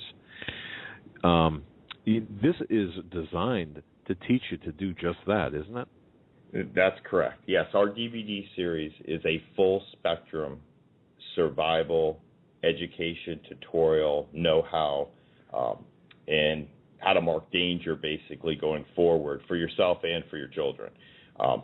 That endeavor has augmented our efforts with the News in 2 Minutes and with our core Full Spectrum YouTube channel, where we discuss some of the areas that aren't commonly talked about for survival and preparedness. On our website, if any of your listeners are interested in that type of DVD series, we have a campaign video which goes through and describes the actual components and the areas that we will be teaching on and demonstrating in the series. And we believe that using a tool such as a DVD series, something that's offline that you can access with or without the internet, is very important to start building the skill sets, not only for yourself, but for your friends, your family, your neighbors, because all of those people are very important when disaster strikes, especially if they're local to you. You're going to want to help each other. You're going to want to help your neighbor. You're going to want to have your neighbor understand some of the core elements of what you need to do to protect each other and to make it through a bad time. Very good. Yeah, it's better to learn now, of course, and prepare now. And we'll get back to the DVD creation of the DVD series here in a little while. But I know that you've got other things on your radar. Yeah, we have some things happening in space. We have Comet Ison. We have these increase in fireballs happening across the world. Changes in our Earth are happening. Let's start with Ison. What are you looking at when you see Ison and you see all the different reports from individual people from YouTube to the mainstream reports on TV? Comets, as you know and as the audience know, have throughout history of mankind been a harbinger of doom. That has had a necessary correlation with different events and different changes that the Earth would make, as you mentioned. We have a particular eye on Comet Ison right now. We're keeping a close watch on it because it is following the path of a great comet in the 1600s, almost with zero or limited deviation from that path. What we're looking at right now and from the data that we're seeing, Comet Ison will reach its perihelion, or its closest point to the sun, on November 28th or 29th of this year. So we're just a couple of weeks away from that event. We're watching the trajectory to try to gauge how close it will come and if, in fact, the comet will survive its path with the sun or if it will become another sun-diving comet. Now, if it doesn't survive its perihelion with the sun and it dives into the comet, we are expecting a sizable CME as a result of that. We have a lot of different gauges going on CMEs and how they're affecting Earth right now and how they're affecting the magnetosphere. And we're just recently witnessing our first full blast from a CME, albeit a small size, but our first Earth-directed blast from a CME.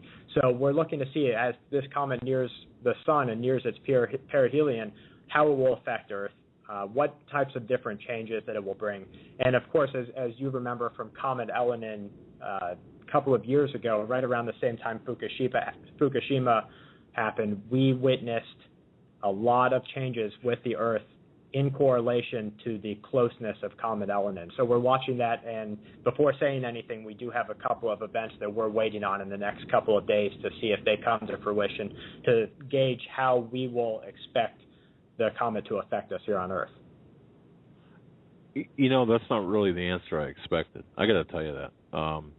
It's an interesting answer insofar as what you're saying is the comet Ison could very well have impacts. It could impact us in ways that we might not ordinarily expect. Obviously, you know, the comet itself being a harbinger of doom, or at least the pretending the change, if you will.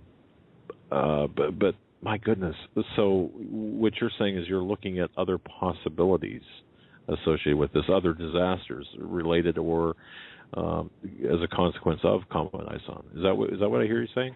Including, that's right. Wow, including but not limited to CMEs.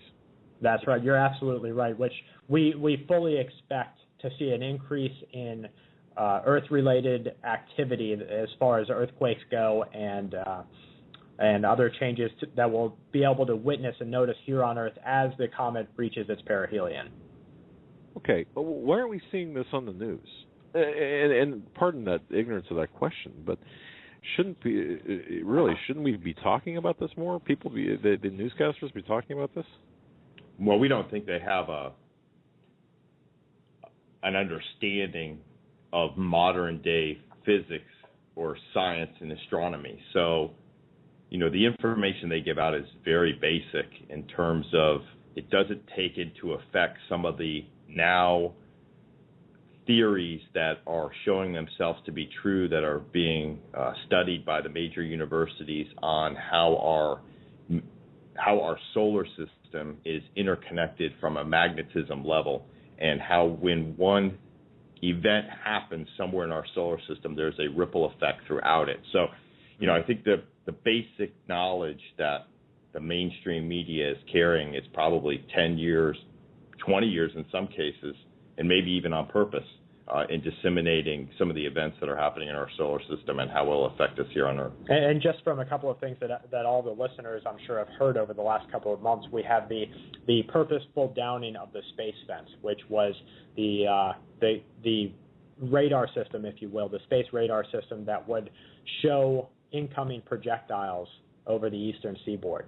Now, they took it down under the guise of the budget cuts, and right. when that was happening, and it was under the guise that it would come back up, but of course we're over the budget cut era, and we still have no space fence, so no way for you or me or any of the smaller scientists what ties into the government to see exactly what's happening there. That follows a long line of different state secrets, if you will, that they've turned basically every meteor into a state secret. That's true. And you had on yesterday night Stan Dio, and we remember when he was using the sea anomaly temperature changes to basically feed an earthquake prediction model, and he had a lot of success with it. We watched it very closely for a long time, and they turned all the access off to him. He could no longer feed the model, and that again is another area that they have turned, a public area that they've turned into now something that is a state secret, which is just unfortunate for all of us. It leaves you blind. Yeah, and that's not the first time that's happened to him in his career. Earlier when he was working, he was cut off from his energy. He was doing a lot of research, and he was close to a breakthrough, and they cut him off from access to the facilities he was using. And now here with the ability to do the quake prediction maps, those things were so I love looking at those. I looked at them daily also. And, what they're doing with the radiation monitoring systems, the electromagnetic field of the Earth, they took the main site down for that a few years back. Now you got to go to a few different places, and you get lesser versions of what the old one was. They seem to be doing this across the board. Well, you know what? Let me ask this question because here's what I think of when we're talking about this. Remember when Jenna Napolitano was resigning, leaving, and she mentioned, among other things, she mentioned the near certainty of some sort of a natural disaster taking place, as if she knew something that we don't. Did you get the willies from that statement, or I don't know whether you folks heard that or not, but I just felt that she knew something that we didn't. We did, and we analyzed word by word what actually was said through various transcripts to make sure we had a good copy, and yet it was crafted to make that appearance. Her real statement was cyber-centric. The words played back into on the analyzation from a linguistic standpoint to be rest assured that there's a large cyber attack coming. The rest of the message was crafted ambiguously to what you're exactly saying, but with no definitive proof. So we walked away with it, looking at it as half propaganda and half disclosure for a series of events that we'll experience in the future. Which, of course, but Doug, you're absolutely right that so many things are happening on so many different fronts that it is becoming undeniable just for the average person to look and say, yes, they do know something. Yes, they know more than they are telling us. Absolutely, they do. And the fact that the space fence was taken down, I just kind of want to cover that one more time. But we did have the UN launch asteroid fighting capability. That does bring up a great point. That was insisted upon by citizens and individuals within the astronomy community that still had power in their position, and they insisted that the United Nations hear their voice and give some of the power back to individuals and back to private organizations. And the United Nations only created that panel because of the insistence of those individuals. So it's an interesting play on how they were trying to pull power back, but because there is a little bit of power left in the positions of the private sector, they had to give it up. That's very true. Well, okay. Wow. All right. Now, obviously, we're reaching a point, and I know we talked a little bit about this, but let me ask you this: NASA is only confirming the various amateur astronomer questions, not making any public statements about ISON. They're being elusive, and I know we talked about this, and I don't want to pound ISON into the ground here, but 6 months ago, I really wasn't that concerned about ISON. I really didn't see it as being that big of a deal. Now I'm looking at all these things that you just mentioned, and now with this, do you find it rather odd that NASA's behavior? Do you find NASA's behavior a little bit odd? Absolutely. Yeah. We're following reports right now, just so that all the listeners can start to get a hold of ISON for themselves. We're following reports that ISON is becoming visible with binoculars on the eastern seaboard in the early dawn every morning. It's brightening at a percentage of 15% per day, so people will be able to go and look at it with the naked eye in no less than 8 to 10 days. And it is the effects of the comet within our solar system and the ripple effect that'll have with any interaction with the sun is probably the concern that we're watching the closest. And of course, there's variables that are hard to calculate in terms of what may happen, but it is definitely worth watching. Okay. Me and my dad were talking about the possibilities of after it makes its loop around the sun, what could happen. We've seen reports when ISON was first discovered that it could be up to 15 times brighter than the full moon. And my opinion on it is that as I watched the approach and what happened with Mars, and it was coming a lot closer to Mars than it is Earth, the effects here, I believe, will be more of what we see in the sky if this thing gets as bright as they say it can.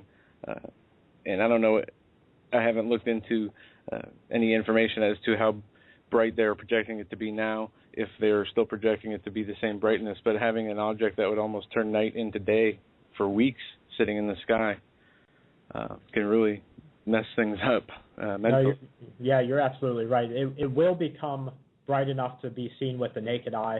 From the data that we're seeing and the telescopic information that we're looking at, it's going to brighten a little bit less than was first projected, but certainly it's going to be an amazing thing for everyone to look at. It's a once-in-a-lifetime event that you'll be able to watch a comet streak across the sky for multiple days throughout the week.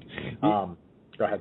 This is going to be a real academic question here, a real a basic question. Are we going to be able to see it in the daytime? It's likely that you won't be able to see it in the daytime. Early dawn and possibly into the first few hours of sunrise. Wow. Well, that's still significant. Oh, absolutely. Okay. I just had to ask that question. My goodness. Okay. To get back to your question about NASA and their lack of any public statements, only their confirmation of astronomer questions. Brad and I find it odd that they've pretty much disassembled the entire manned spaceflight program for the amount of propaganda that the country's enjoyed standing behind the program, as intricate of a piece to American history and society that the manned space program has been since the late 60s, we're shaking our head thinking, how do you abandon such a staple of American life? And to do so with very little explanation. And then you have, on top of that, the X-Wing plane and all of these top secret military planes that we all know are nuclear powered, traversing possibly the solar system and definitely our atmosphere. Where is the public initiative? Where's the benefit? And where's the information? If you're not saying anything at all, what are you hiding? The whole situation with NASA since Obama has taken off is very confusing and mind-boggling. We know that they don't care about, it's not the shutting down NASA so we can save a few dollars, as right. You see the kind of money they spend. And I wonder about, we have the International Space Station up there. We have a lot of tons of satellites and other objects that we probably don't even know about around our atmosphere. We see this increase in meteor showers and fireballs breaching the atmosphere, and maybe it's because more people are paying attention to the sky, but I think it's definitely an increased activity. No, you're absolutely right, Joe. A report just came out that astronomers are looking to expect a 15% increase in inbound meteors that will make it through our atmosphere, just like the one that hit Russia in February of this year. They're looking at a 50% increase over the next 2 or 3 years, and possibly even larger meteors.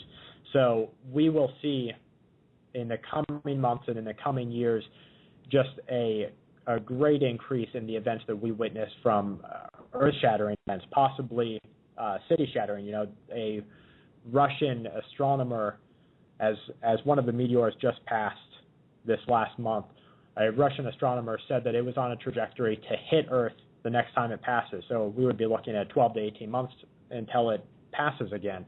Of course, NASA came out right away and said that we can't confirm that it will hit Earth, but they also, doing so, didn't confirm that a trajectory that wouldn't hit Earth. So we're watching what is becoming a war for information, and that's really at the root of this. The space fence goes down because it's a war for information. Information is taken out of the hands of the private citizen because of that same war. So everything that we can do and everything that the listeners can do to get ahead of that war for information and to still make sure that you not just know what's going on, but you understand what's going on, that's a real urge for us in our commitment to the community. Yeah, and you guys do a great job at doing just that. Now, switching gears, if we could, unless you guys have anything else you want to say about ISON or NASA, Fukushima, the nuclear reactors here in America, the fuel rods in Fukushima, the core reactors in Fukushima. Do we know where the reactors are? Or has anybody located those? No, the actual reactors. Well, in number 3, it's postulated that there's a complete meltdown and that the rods are somewhere at the bottom of the reactor in a breached reactor. Now, what they're talking about currently is reactor number 4 and the dismantling of that reactor. That has some of the really highly toxic MOX fuel inside of it. And that's their latest attempt, which I think they started a week ago.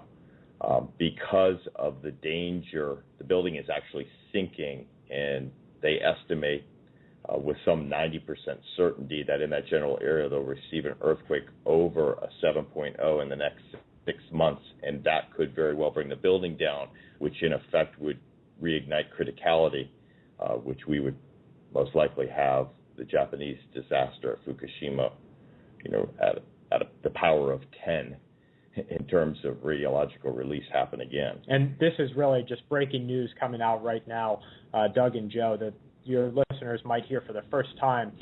The Japanese authorities are just today confirming that the nuclear fuel rods in unit number 4 were damaged up to 25 years ago. And they haven't said a word about it until now, until they're starting the removal process. So during this removal process, they are going to try and take these rods out of the pool, out of the cooling environment, they're not sure what to do. They're not sure how to do it because they're for the first time acknowledging that this happened. Well, okay, you're saying 25 years ago these rods were damaged and they kept this a secret? That's right. I'll read right from the translation. According to TEPCO, one member of the fuel-damaged state that bent shape of the coup, now I don't know what the coup is in the Japanese language, the bent failed when handling the fuel 25 years ago. Their bodies found to damage 10 years ago. So there's multiple fuel rods inside reactor number that are already damaged before the removal process has even commenced. Do we know anything like how they're sure to which extent they're damaged? Obviously, well, I'm not going to say obviously because I don't know, but when the hell were they damaged? We're talking about 1980, 25 years ago. Yeah, during some handling process is how they're describing it 25 years ago. It's just, ups the dismantling danger, by an exponential amount, pulling those rods out. Okay. We were watching a Yale professor comment, Charles Perlow, and he wrote in the Bulletin for Atomic Scientists about the number 4 fuel. And I'm going to quote him here, and this was also on ABC News, and he quoted, "This has me very scared. Conditions in the Unit 4 pool 100 feet from the ground are perilous, and if any of the two rods touch, it could cause a nuclear reaction that would be uncontrollable. The radiation emitted from all of these rods, if they are not continually cool and kept separate, would require evacuation of surrounding areas, including Tokyo, because the radiation at the site of 6,375 rods in the storage pool could not be continuously cooled. They could fuse, and all of humanity would be threatened for thousands of years." Now, that's a Yale professor. Dismantling all of humanity. This Fukushima on the danger level is, from a threat metric standpoint, is the highest threat I think that humanity's currently faced, without a doubt. Well, I'm sure glad everyone in the media is talking about Fukushima. I mean, every day and pounding it home, and I'm sure glad that we have all of the nations, under nations, going to help Japan and taking care of the problem and so rapidly. Yeah, that's sarcasm. Wow. Okay, it was described to me, by the way, by an intelligence source.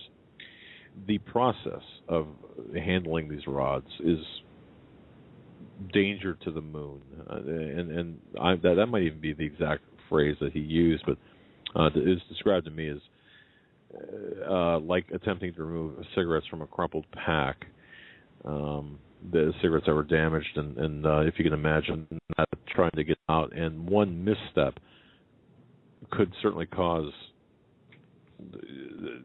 I don't want to say Armageddon or an apocalyptic scenario, but doggone close to an apocalyptic scenario, at least for that area and for the fallout and the dispersal of radioactive gunk here all across the planet. Is that true? I mean, is that pretty good?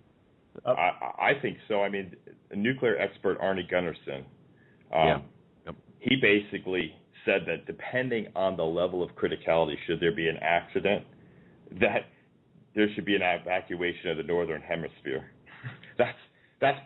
Those are pretty dramatic words when you think about it. I mean, if you look at that amount of radiological catastrophe being able to come over a country, I mean, we saw what happened in Chernobyl. We saw the effect of Belarus being 22% of that country just being completely uninhabitable. These are real dangers, and dangers that humanity faces. And there is a level of complacency and duality and propaganda and misdirection that we're seeing from all the nations in the world not wanting to face this reality. And we have crunched the math, and if mass media acknowledge the severity of the events that are happening at Fukushima right now, and brought it into the awareness of the average person, citizens around the world would force the closure of every single power plant in the world. Which they can't do, because part of the fabric that holds society together is access to food and energy.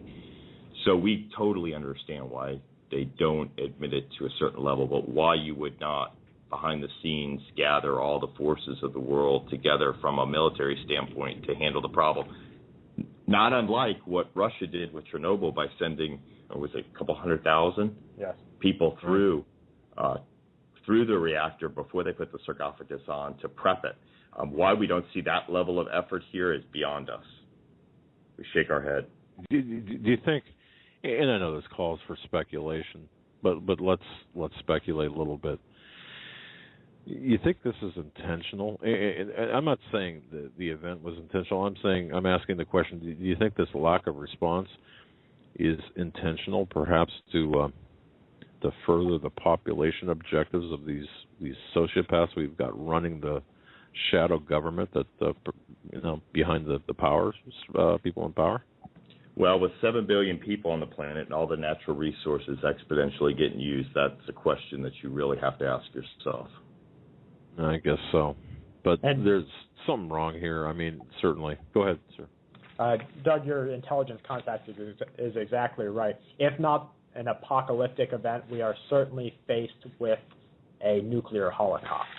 And it's something that we hope that all of the listeners will self-educate on, or look to good information on your site, on all of the available sites out there, and really just start to understand what you can do now. Start to understand the role that Tecton plays in getting some of the radiation removed from your body, how it binds to it. Yeah, a lot of effort went into. We know Shane Connor. He operates KI4U and disseminates nuclear information as well as radiological equipment for you to make good decisions based upon your own readings of the dangers. He has a little thing on his website that I think everybody should read. It's called The Good News About Nuclear War, and it goes into the explanation process of some of the effects of radionuclei that can really assist people in taking out the fear. And I'll give you a little bit from our own research. After the Chernobyl incident, Persian blue compounds were used for reducing radiocesium content of animal products, and particularly in the country of Scandinavia. Also, following the radiological accident in Brazil in '87, they were effectively used to reduce radiocesium body burdens. The method was licensed for use by Norway, Sweden, Germany, Australia. It's been researched in countries including France, Hungary, Germany, the UK, where the use of Persian blue compounds throughout Belarus, Russia, and the Ukraine dramatically reduced the radionuclei effects of those particles on the human body. So there are proactive measures that the listeners can take, that we can take ourselves in educating regarding these terrible events that may take place, and go forward with an assurance that when there's a will, there's a way.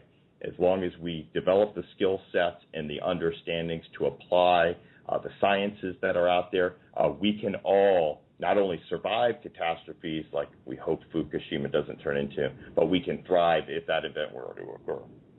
Well, certainly now is the time to start understanding how we need to do this. We can't wait until, one of the newscasters says, whoops, there was an accident, and hey, you've got 3 days before the radioactive cloud comes across into the continental United States or Canada or wherever. So now would be the time, and we're going to get into that right after the top of the hour break here. Folks, you're listening to the Hagmann and Hagmann Report. Our very special guests, Brad and Michael Harris, FullSpectrumNews.com. FullSpectrumNews.com.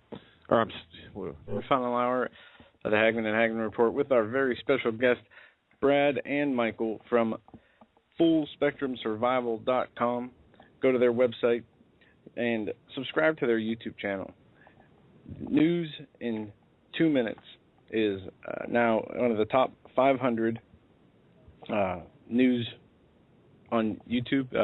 News. Yeah, congratulations on YouTube. For that. Yeah, that's awesome. Thank you so much. Yeah, that was. I just have to say this in my defense for misquoting your website. God love him, George Norrie, Coast to Coast AM.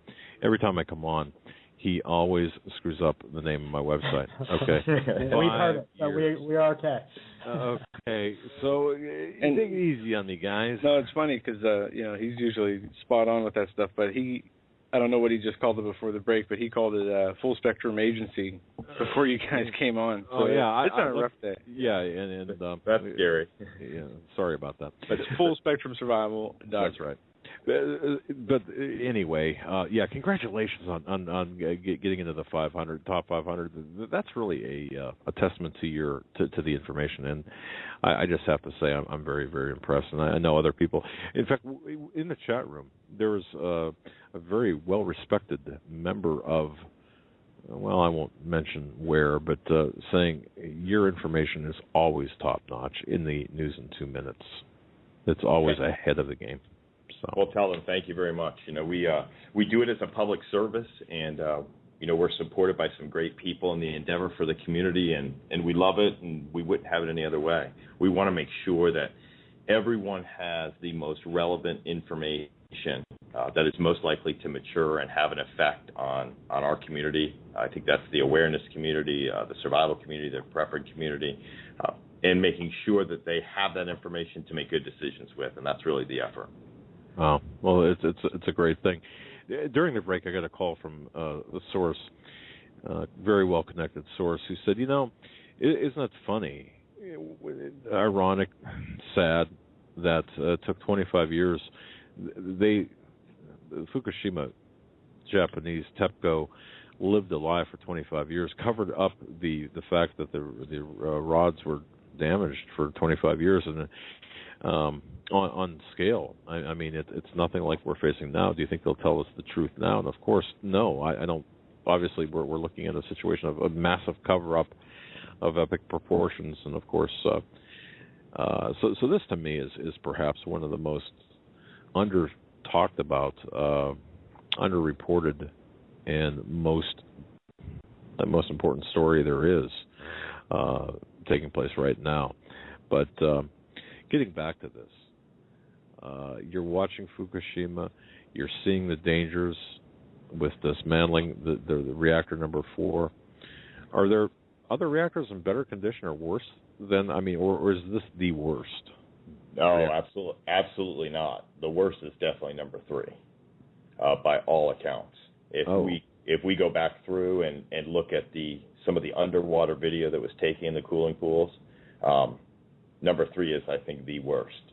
But I think you can only attempt, if you go by the math on statistically what's going to happen in terms of a future earthquake and the amount of building damage and a complete disintegration of the fuel pool in Unit 4, that's the best one to go after first. I don't know if they even talked about going after number 3. No, they can't get near it. So it's that bad. It really is that bad. Unfortunately, I know it's hard to believe when you look at it. Now, I think to keep everything in perspective, we all walk around with traces of radionuclei from Chernobyl and from the various above-ground nuclear tests that have happened throughout history. There are a lot of methods that you can do to prevent damage depending on the level of exposure that you have to radionuclei. We're really interested in making sure that everybody's educated on that level. Well, let's go with that. I mean, at least we've got some hope here, and we could be very proactive. We need to be proactive. So let's really focus on that. What do people, whether in the event of some critical incident or during a removal process or regardless, what do we need to be doing right now? Educating yourself on the dangers of radionuclei. There's a lot of great information available on the internet, especially by the world organizations in the form of white papers. we have incorporated a lot of that into the DVD series to make it understandable so people gain a working knowledge of the effects of radionuclei on biological life forms and what they can do to mitigate those effects. A lot of times what you see is it's a shortening of lifespan with low dose exposure to radionuclei. That's something you want to avoid at all costs. I think we can, in some levels of thought, put that in the category of cancer-causing agents and be able to live our lives without having that threat hanging always over our shoulder in the event that we don't have criticality and a massive release of radiation from not only the Fukushima reactors, but from many similar genie bottle type reactors that were made by GE that exist throughout the world. Brad and I look at each other and we scratch our heads to why the adoption of dry casket storage for the nuclear fuel rods isn't a mandatory component from the nuclear agencies of the world, which would solve a lot of these problems. With Brad, how many reactors are on fault lines? Over 500. So with over 500 reactors on fault lines, why this dry casket storage, which would eliminate a lot of what we're talking about tonight, be put into place? We don't know. Maybe it's the education process. We need to really reach out there and promote the nuclear physicists and the safety workers that understand the technology of dry casket. And I know it's not cost effective, but it sure is better than exposing the world to high levels of radiation. And to go back into our efforts, we're looking at it from a purely educational standpoint and from a preparedness standpoint, what you can do, how to measure your own exposure to radioactivity, keeping abreast of the developments of nuclear reactors, not only in your area, but ones that can span across the world, to watch what's actually happening with them and with the safety agencies that are monitoring them. All right. It almost feels like, here I sit and I'm thinking, I've got a family, I've got a house, I've got a couple of mortgages, I got bills to pay, I've got work to do, all this responsibility. Now I'm worried about the economy collapsing. Now I got to worry about Fukushima and radiation. Okay, it's like, okay, when does it stop? But for just the average person, you mentioned, and I think, somebody had mentioned certain vitamins, minerals, obviously, to build up your immune system. Give us some idea of what we can do, just on a normal basis, without going overboard here, what we need to do to protect ourselves. The first thing that I would recommend for everybody, like Mike mentioned, is understanding, knowledge, and mitigation. And by that, I mean, if you live on the west coast of the United States or the west coast of Canada, and you are closer to the radioactivity than those on the East Coast, mitigate your exposure by the foods that you eat.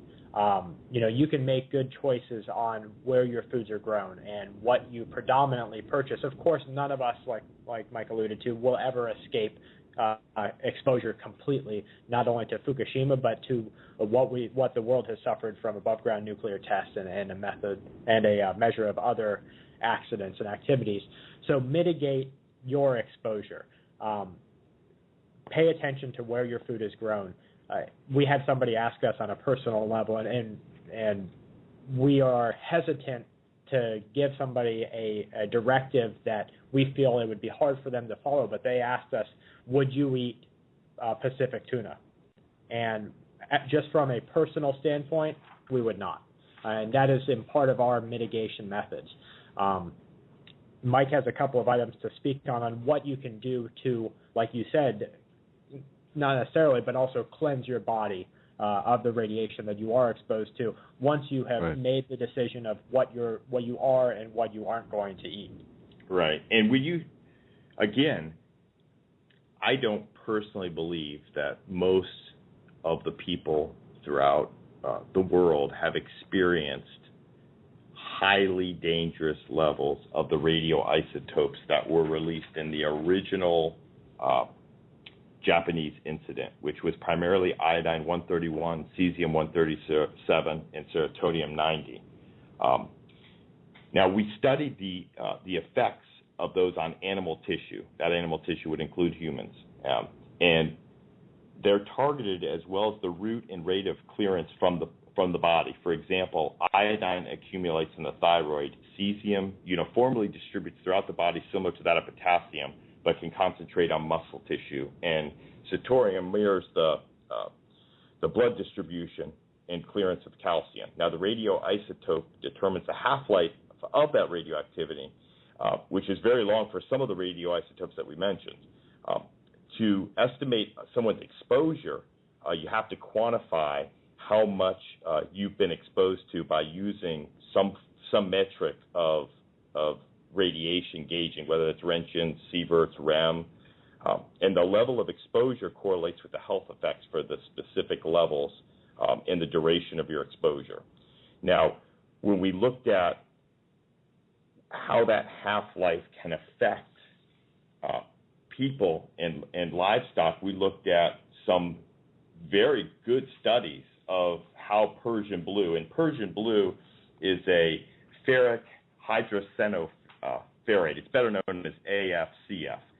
It's the most studied cesium-binding compound, and I think cesium was the highest released element in Fukushima.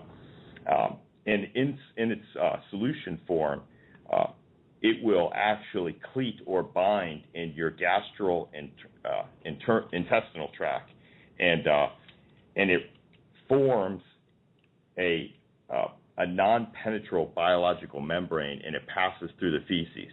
So researching Persian blue and, again, apple pectin, that's a simple pectin that you find in the grocery store for canning, the effects of these agents with a known exposure rate can greatly reduce the overall effect of radionuclide on animal or human tissue.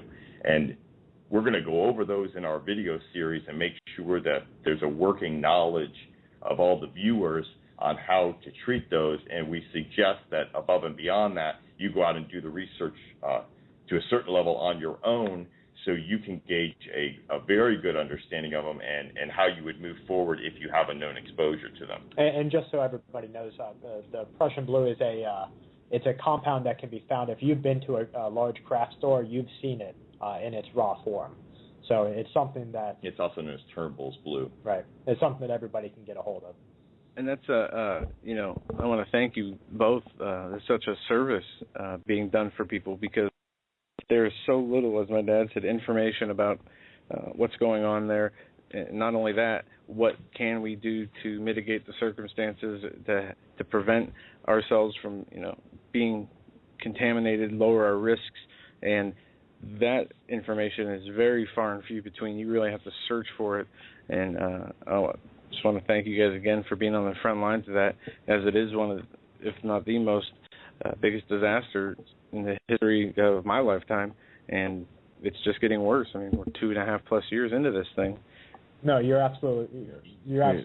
Yeah. What we see is that it really is about the information, because, and I think it was Doug, you mentioned that, why aren't we seeing this on mass media? Why aren't we seeing this on the TV every night? It's just because the amount of information that it takes to digest not only the scope of what is happening, but what the effects are, is really more than you would expect out of an anchor on TV. That's right, because a lot of these effects, again, are, we could classify them as just cancer-causing agents that have the ability to shorten a human's lifespan. You have to understand what radionuclide does to human tissue or animal tissue, then understand if you are exposed to what extent you're exposed to, and then what are the remedies that you could have at hand. And again, apple pectin in our research is probably the simplest agent that you could digest that can lower your heavy metal count of possible radionuclei in your system, and it's been safe and used for years, obviously, throughout canning. And that's the same pectin that everyone can go to the store and purchase themselves. Okay, which is it's a good thing to have on hand. But even with that, are we going to? Is there going to come a point in time where we're not going to be able to protect ourselves from the magnitude of if something catastrophic happens, and it already did in Fukushima, but if it worsened, if it became exponentially worse, people on the West Coast, I mean, if you lived on the West Coast and you had small children, or if you were concerned about your health, would you consider moving from there? You know, that's a personal question based upon information that someone would have to gather and then make on their own on behalf of their family. As it stands right now, if you ask me personally, I would understand the dangers and mitigate them, but I wouldn't necessarily move out of the area. Now, if I saw an escalating catastrophe right. With Fukushima, then yes, in my threat matrix, leaving or relocating, understanding, you know, the possible exposure rates would be something that I would very seriously consider. All right. Now, okay. We talked about the lack of information in mainstream media on the Fukushima threat, yet we see constant barrage of climate change, global warming, you know, man-made effects into the Earth. They put out strategic plans, constantly are harping on this issue, and yet at the same time spraying chemicals into the atmosphere. John Holdren, when he was the science czar for Obama, said that they were geoengineering the planet to mitigate the circumstances and effects of global warming. What is the disconnect, or how do we breach the disconnect of people between, you know, to say, look, Fukushima is the number one most important, most dangerous risk to your health.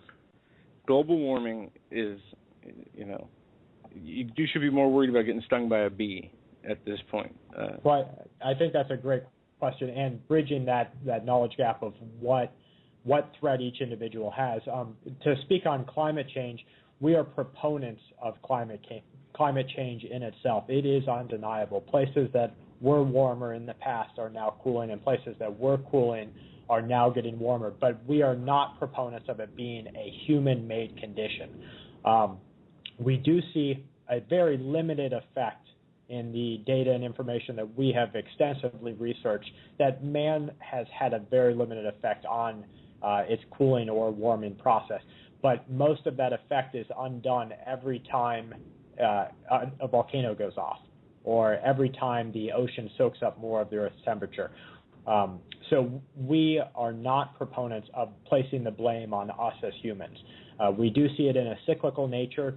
Everyone knows in common knowledge, you're taught about the flash freezes of the past. You're taught about the warming and cooling periods of the Earth. This does happen, and we are experiencing a climate change right now. And what we see is happening with that is that we are going to experience in the next 5 years and even sooner the rate of catastrophic Earth disasters such as Typhoon Haiyan in the Philippines will keep getting worse. And that's just due to the cyclical climate change that we're under right now. But like you said, how do you gauge that against an imminent threat versus something that might happen? You really just have to look at your own personal threats, and that's a lot of the matrix that Mike spoke of, something that we developed for ourselves and have helped people that we have done consultations with and will include in the instructional series, and that's that you have to be cognizant of what threats you face and what to do with those, and build a trigger and reaction tree off of each one of those threats and say, okay, if A happens, we are going to do B or C, and if we can't do B or C, then we'll go and try to do D, and just continue on that path so that you can have a well-rounded, a full spectrum, if you will, plan of what to do in the event of anything from a hurricane or a land cane like Stan Dio was talking about to a catastrophic tornado, a pandemic, or a nuclear disaster. All right. Now go ahead. You mentioned terraforming. Now, we watched this battle for information as it relates to terraforming, and Brad and I sat back and unfortunately we laughed at all the naysayers, because if you were looking at every other country's government and their level of disclosure for terraforming, it was evidently true. Oh. So there was no deniability in what they were doing as it relates to terraforming. So we don't know exactly why or what are all the purposes that they are undertaking through their methods of terraforming. We know they're using some absolutely dangerous chemicals in the atmosphere. And what the long-term effects of those are, we're not sure. But to watch the debate go on and have it really not accepted in mainstream news as of yet, it's really almost laughable. Interesting. Well, okay. It almost seems overwhelming. I don't know, the human side of me, and maybe this is kind of it almost seems like a waste of time to even talk about sometimes. But do you ever get overwhelmed by this? I mean, you look at all of the stuff going around us. Isn't this overwhelming to you? Well, I think at some points, in some topics, the level of propaganda, misdirection, duality, hypocrisy, to me, that part, from a personal standpoint, becomes overwhelming because obviously there is something large or some things large that are looming on the event horizon. And when you consider that there was no way that this amount of effort would be put forth for the propaganda and the denial without something very large about ready to happen or will happen in a short period of time, that's the part that gives me the most pause, rather than the form of psychological propaganda to create that unsureness in human beings, and it's coming at you from all angles, and you really have to leave it up to your own research and your own fact gathering to make critical decisions. That part I'm okay with, but I become unsure when I sit back and say exactly what you're just saying, just looking at it slightly differently by saying, wow, look at the amount of effort that they're putting into this. This has got to be really, really bad. And what we found from the people that we've spoken to, Doug, is that once you hone your decision tree and hone your skills, it really doesn't matter what event you're faced with, sure, because your reaction will be the same either way. No matter whether a disaster happens in Fukushima or you're hit with a typhoon, you still need water in the next 3 days. You still need to implement a security plan. So once you've owned those skills, we can kind of sit back just from a personal side and say, okay, whatever happens, we're moderately ready for, and then you gauge your immediate threats and build your decision tree off of those. It really, the preparedness really does eliminate any fear that you would have. It gives you an assurance that you know of a course of action based upon history and what other people have done in light of life-changing events to increase their odds of survival. And if you are mimicking those, which we all are, because humans have contributed to survival since the beginning of time by passing on information, and we are building on that information, and we all together owe them a large debt for the people who have carried the torch. And there are a lot of people contributing, for preparedness and for survival and for awareness, such as yourselves and all the other people in alternative media. Once we realize what everyone's done and we start to put those things into use and we start working on our, a moderate level of physical fitness, a moderate level of preparedness, understanding the dangers, and really bringing our education into a modern understanding of the current threats, we can now make good decisions. It doesn't matter what's said on the mainstream media, and it doesn't matter what the event is that causes a collapse or a cascading collapse. It matters that you hold the information necessary to make good decisions, to safeguard your friends, your family, your neighbors, and really to preserve human life. So that there is a standard or a series of standard or a protocol, if you will, involving your response to just about every disaster out there, which kind of segues nicely into the survival DVD series you're working on. And I've just got to say, I'm a big fan of this. I cannot wait. We were looking at your campaign on your website. And folks, go to fullspectrumsurvival.com. That's fullspectrumsurvival.com. That is linked. If you if you go to Full Spectrum Survival, there's a link to their project page there, and check out the DVD video campaign, the Survival DVD series they've got. Now, in your first DVD video, the core skills tells us what we can expect to see and learn. I take it. Is this? Tell us about the project. In the DVD series, we've taken a format that allows not only someone who would be new to the concept of disaster preparedness and survival instruction, but someone who's seasoned in the genre to build on basic fundamentals that all human beings need to survive. We're very interested in the preservation of human life. We know that our planet stands on the edge of great change, and that with that change comes the reality that we could have chaos and social disorder. So when we sat down with the project while we were filming the Prepper movie and asked ourselves, what is our best effort to assist people that we can stand ready with in the face of social collapse, in the face of global change? And we were able to render down the key points of preparedness and survival to start off at the basics and then to start building throughout the series the skill levels. So at the end, in the fourth DVD, you really, as long as you're owning the skills that we're showing you and presenting to you, and when I say owning, I mean you have a level of capability to perform them. Now, you don't have to be the best at everything, but you have a certain amount of capability that at the end you'll be fully prepared not only to save your own life and the lives of those you love and those around you, but you'll be able to lead in the face of great danger and of great disorder. And we are a nation of leaders. Your listeners are leaders. We all need to stand up and make sure that we have the education to go along with those leadership skills so we can preserve human life. We can put the emphasis back on making sure that our friends and family and neighbors are taken care of. Because when something bad happens, that's who you end up sharing your time with, the people closest to you.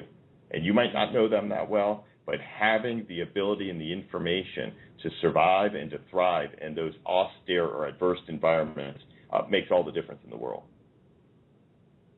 Makes sense. It does make sense. So what you're saying, I mean, ultimately, too, we're not going to get through this by ourselves. Whatever's coming down the pike, any number of things or a combination thereof, we're not going to do this alone. And certainly we're not going to do this without an adequate amount of preparation and education, importantly enough. That's ultimately what you're saying, and I think that we've really talked at length about this. How are you preparing, Brad and Mike, right now? If I can ask that personal question. I don't think that that's what we do. Our days are filled. We have a certain amount of time every day based upon a standard operating procedure that our group has adopted where you are dedicating to preparations.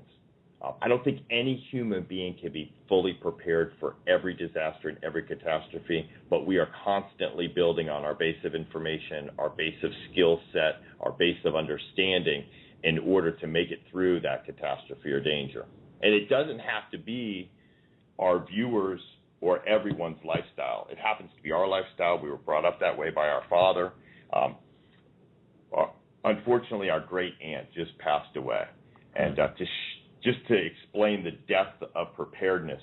In our blood, we were tasked with going to help clear out her home. Okay. And in doing so, we found storage food that was over 20 years old. We found implements of survival, that unfortunately for them, she was 97, and my great uncle, he was in his early 90s. Some of their preparations did outlive them, but it's a testament to the lifestyle. It's a testament to know that they had not only enough for themselves because there were only 2 people, there were enough for all their neighbors there as well. And we think that's really important. Yeah, you didn't find any iPads or old Game Boys down there. You know, I understand. It's a different mindset as well. Well, let's just so I understand this, and our audience understands this. I do want to kind of focus a little bit more here before we cut you loose on the before the end of the program, that is, on the DVD series itself. Where do we stand here with respect to the completion? I know that there's the campaign to raise money to complete the DVD series. Where are we at with this? Well, we are at 85% funded for the campaign. All right. We've had an overwhelming, incredible response. We want to thank any of your listeners that have contributed to the campaign, to thank them very much. It's beyond our expectation. We still have 26 days left in the campaign. We're very comfortable we will meet our goal. And as you know, everyone who selects a perk for a contribution, they receive either that ebook, the PDF, and the DVD series that they contribute into the campaign. So everyone gets great value for what they put in. We've had a lot of people looking for all 4 of the DVDs, which was kind of a shock to my brother and I. We were expecting that people would buy 1, 2, maybe even 3, but to see the great response on people wanting to get all 4 is a testament to how much the information is needed, and we just can't tell you how excited we are to put it together and get it completed. We will have our first DVD shot by late December for the core skills, and we'll work day and night to have the rest of it shot for all the people who contributed to the campaign. You can be rest assured of that. And just to give a brief little bit of information on what the campaign is in general, for anyone who doesn't know or isn't familiar with the Kickstarter or Indiegogo series of campaigns, me and Mike, we are both avid preparedness and survival instructors, but we're also independent filmmakers. And this really all got started because we joined with a production group to create the world's first preparedness movie. And while we were creating that movie, which we're about 50% finished with right now, a little over 50%, we found that we wanted to bring movie quality instructionals, real high quality, great visual instructionals to the people that would not only teach them the skills that they need to survive a disaster, but also to entertain them and to give them something enjoyable to watch. So the only way to do that, as you know, Doug, in the upkeep of the Hagmann and Hagmann report, everything that you produce of high quality does take a certain amount of funds to do. And so we reached back out to the community with a Indiegogo campaign, which is a community funding campaign where people can go and contribute towards the creation of the DVD series, and for their contribution, they will get the DVDs of their choice. And those contributions have allowed us to negotiate for the various sets, some of the equipment that we have to really produce a high-quality, unmatched product for the viewer to educate themselves. And something we know how much in the community everyone has struggled. I mean, I'm sure you have one, Doug and Joe, a friend, family, or relative who you've tried to wake up, but you just couldn't get there. But these people are important to you, so you keep trying. Man. Yeah. You have those? Yeah, and we hear from people every day in that very position. How can I get my even my husband or my wife to pay attention to what's going on and to prepare? So, and I'm looking, by the way, at your Indiegogo page here. My goodness, for $20, Core Survival Skills ebook, for a $30 contribution, DVD of your choice in an ebook. So what you're saying is you could use these, of course, as Christmas presents or whatever, Hanukkah presents, or just as gifts to awaken people, I suppose. Is that right? We actually went a little bit deeper than that. We wanted to make sure that if you shared one of the DVDs in the series or all of them with someone you cared about or someone who is very important for you to get aware and start preparing and start having an understanding, because I think at the end it is a community endeavor for a lot of us. We put and developed a scenario for each of the videos that is entertaining and of movie quality to depict how events could transpire where the information in the video would be put to use for your very survival. So that every person that you give it to, you can say, hey, just watch this DVD. It's got a great short film at the beginning. Right. They plug the DVD in, and they're entertained by the short film, but they're also viewing real-world events that could make them need those skills that are taught in that series, with the understanding that after you've entertained them, they'll watch and say, okay, I could see what, since that character needed to do that, and through the visualization of me watching the movie, I felt the need to do that. Now let's talk about how to make fire. Let's talk about how to provide security, things like that. Fantastic. And we're all in the situation of having people that aren't quite there with us mentally, and the frustration levels are so great. So this is a great way to help them understand exactly what's going on. And both of you are tremendous. I mean, I've seen your work, and folks, you can see their work. Just go to the website there and click through to the project page. And look at the DVDs. Look at the content, the core skills in one. The first DVD will be the core skills that everyone should have. And it gives you a list. And then, of course, urban and city survival. How many questions do we get on that? We get a lot of questions. It's unbelievable. And, of course, the wilderness and primitive survival. A lot of people think, man, I'll just go out and shoot a deer. I got a lot of woods in my backyard, but without giving much thought of the actual art and to what they're doing and so on. And of course, where I would go wrong is identifying wild edibles. Yeah, I'd be having mushroom trips every 5 minutes probably. So there's a lot of valuable information in these DVDs, for sure. And you guys are tremendous filmmakers, top quality product to be sure. Thank you very much, Joe. Just curious, how long have you invested in the film project itself, the DVD project itself? I mean, can you? It's got to be a huge amount of time. It really is a tremendous amount of both time and effort. But we feel that it's the best use of our outreach, that we will give every waking hour to the preparedness of other people if they'll have it. And that's really the whole goal of the campaign. You know, there was, I think Benjamin Franklin or one of our other forefathers said, we either all hang together or all hang separately. Yes. And we really do feel that as a group, your listeners, there's factions within all the political parties. There's factions within the military. There's factions within the police forces, that we are together remnants of the Republic. And we have to stand ready, and we have to make sure that we're all dealing with a very deep understanding of personal safety, of how to deploy that safety, and how to move forward. Otherwise, we will surely hang separately, and we don't want to see that happen. We don't want to hang at all. That's right. Well, yeah, that goes without saying, right? Yeah. Now, in the final moments, we've got about 13, 14 minutes left of the program. We're going to just cut you loose. What haven't we covered that, or perhaps only peripherally covered, that we need to get into a little bit more in the closing moments of the show? Are there things that we probably should go back over, or perhaps even bring up that we haven't brought up yet?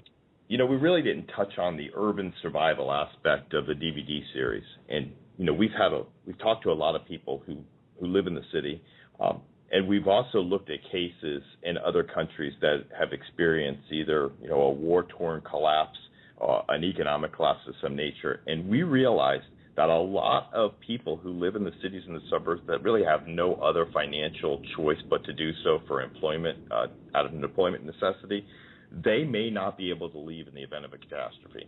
And that could be any catastrophe. It doesn't necessarily have to be a complete collapse. And some of them may not want to leave. We see this fact the world over. In the urban environment, without the rule of law and during a catastrophe, quickly becomes a three-dimensional battle space. So in order to be able to move, to defend your residents, to find resources, and to thrive, it poses some really unique challenges. And we want to make sure through the DVD series that we help equip those people to meet those challenges that live in an urban or city area, because we know they're going to be there. And, we want to stand with them to make sure as much information is shared with them as possible, and how best to make any terrible experience possibly better. All right. Well, there's certain challenges that the people living in cities face. Certain challenges that I was in. I got to tell you this. I was in a independent living center, and here this past week.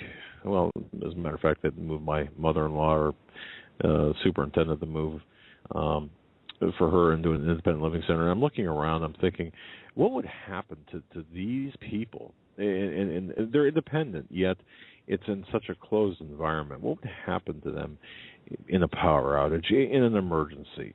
Where would they go if they did not have family nearby? So all of these urban situations require a very precise, well thought out plan. So you're getting into this in your DVD series very thoroughly, I take it. Is that? You're absolutely right. That brings up a great point. A lot of the people that we have spoken to, and even the people in our own group, they have commitments to the elderly, or to a disabled family member, or to children. And those all take a very independent course of preparedness and survival. And so we take that into consideration with everyone that we give instruction to. The people who live in that type of facility are in a unique situation, but the goodness that will come out of humanity to care for them really astounds us. We know people personally who will be going to those facilities to help care for those people, or to help relocate those people to another place where they can be cared for during a disaster. So it's really the knowledge and the skills of those caretakers and those wishing to help others that will make the most impact on a disaster. Because what we find is once you are prepared and you have the working skill set and you understand defense, you can now make good choices. If you lack in any of those areas, you end up in that panic barbarism mode, as we see, catastrophe after catastrophe happen. So encouraging people to develop those skill sets, raising the bar for them. We raise the bar for ourselves every day to make sure that we're constantly learning. We're students of survival and preparedness. Is very important, and it gives you that freedom of mobility, the freedom to make decisions, to take calculated risks, and that's really what we want to share with the community. All right. And for those who might think that this is just an infomercial, it's not. I mean, judging by the emails that we get, Go to fullspectrumsurvival.com and check out the 2-minute news videos, all there, and judge for yourself. It's fantastic. And then you got sections on your website, the preparedness, survival, interviews, instructions, information there. It's very important. Check those out. fullspectrumsurvival.com, and help donate to the campaign if you can, so they can reach their goal. Yeah, man, and we need to get this information out there. You guys are hitting on information, as we said earlier, that people are avoiding either because they can't talk about it or don't want to talk about it, and it needs to be covered, and somebody's got to do it, and you folks are stepping up and doing the job, and we really appreciate that. Joe, you bring up a great point with that, and that all of the information, as Mike said, we are constantly students of survival and preparedness. All of the information is available. Our goal is to condense it into a version that everybody can understand and recreate themselves. We started in our young adulthood learning preparedness and survival, so we took those years to learn the skills, to test ourselves, to really push ourselves, see what works and what doesn't. And we want, because of the lateness of the hour, and Doug, you've spoken of this, Joe, I know you have, great friends like Steve Quayle, Standio, they all have spoken of the lateness of the hour and the events that we're all faced with right now. There just isn't time to take that 10 years to learn those skills. So our goal with this is to condense all of that information, all of the understanding and learning that we have found, that other people in the community have found, and give that to the viewer so that they can walk away from an hour-long video and say, okay, I'm ready to try that. Gotcha. And may I say, from what I've seen, mission accomplished and done very well, I might add. Just once again, to reinforce this, where can the listeners go to order the videos to contribute to the product, or the project itself?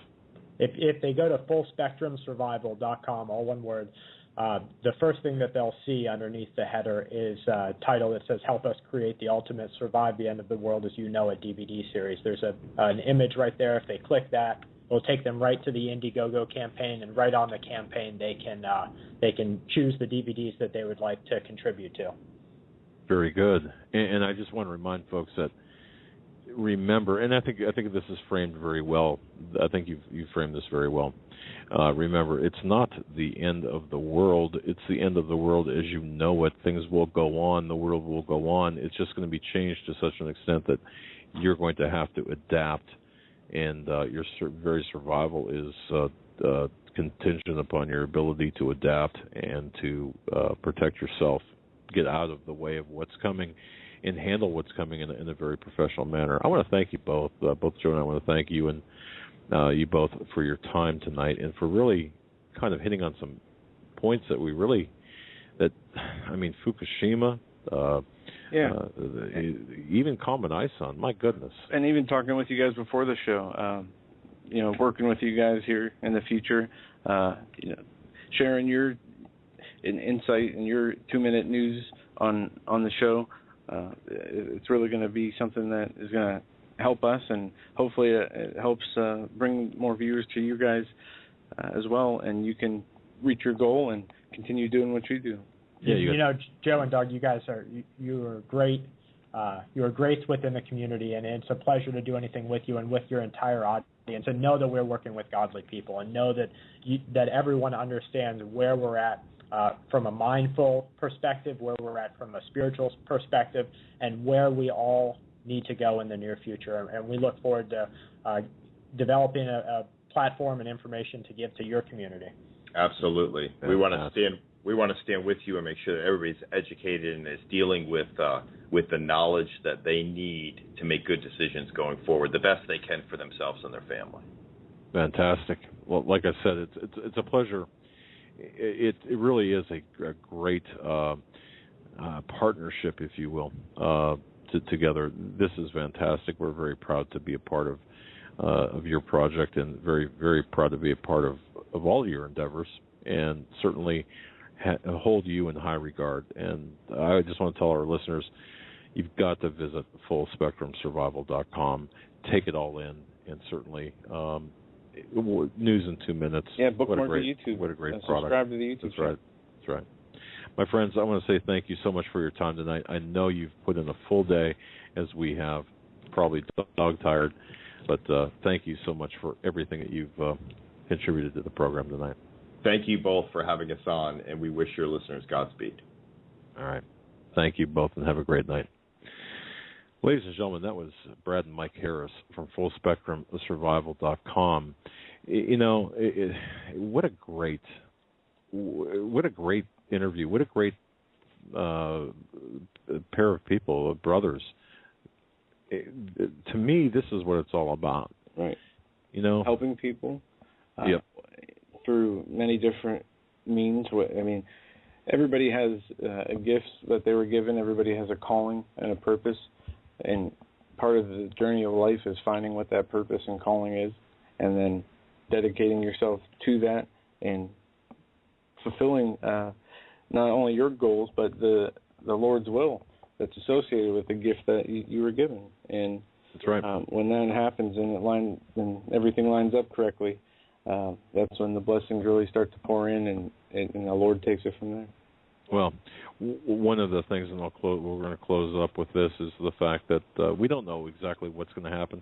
And as my source from within the intelligence community has often said, it's going to be something that we're not going to see coming necessarily, that's going to really deliver the blow that will be take us down or really bring us to our knees. And I believe that. While many people still focus on, the Grid X, for example, and I'm not faulting anyone for focusing on that. It's while our attention is diverted is when we are most vulnerable. And I've found this out doing, just surveillance, for example. When you are so focused on one object or one person or one building or one location, and oblivious to everything else, usually your biggest problem comes from your blind spot. And that's where I see our country right now. In the closing seconds, we're going to be doing a show with Brad and Michael on full spectrum survival. Right tomorrow. And it's a pre-recorded show. I don't know exactly when it airs, but we'll have to get that information out to you guys. So keep your eye out for that. It's going to be a great show. I'm looking forward to them. They're great people. The DVD series is invaluable, too. And combine that with Dare to Prepare and, of course, Prudent Places USA.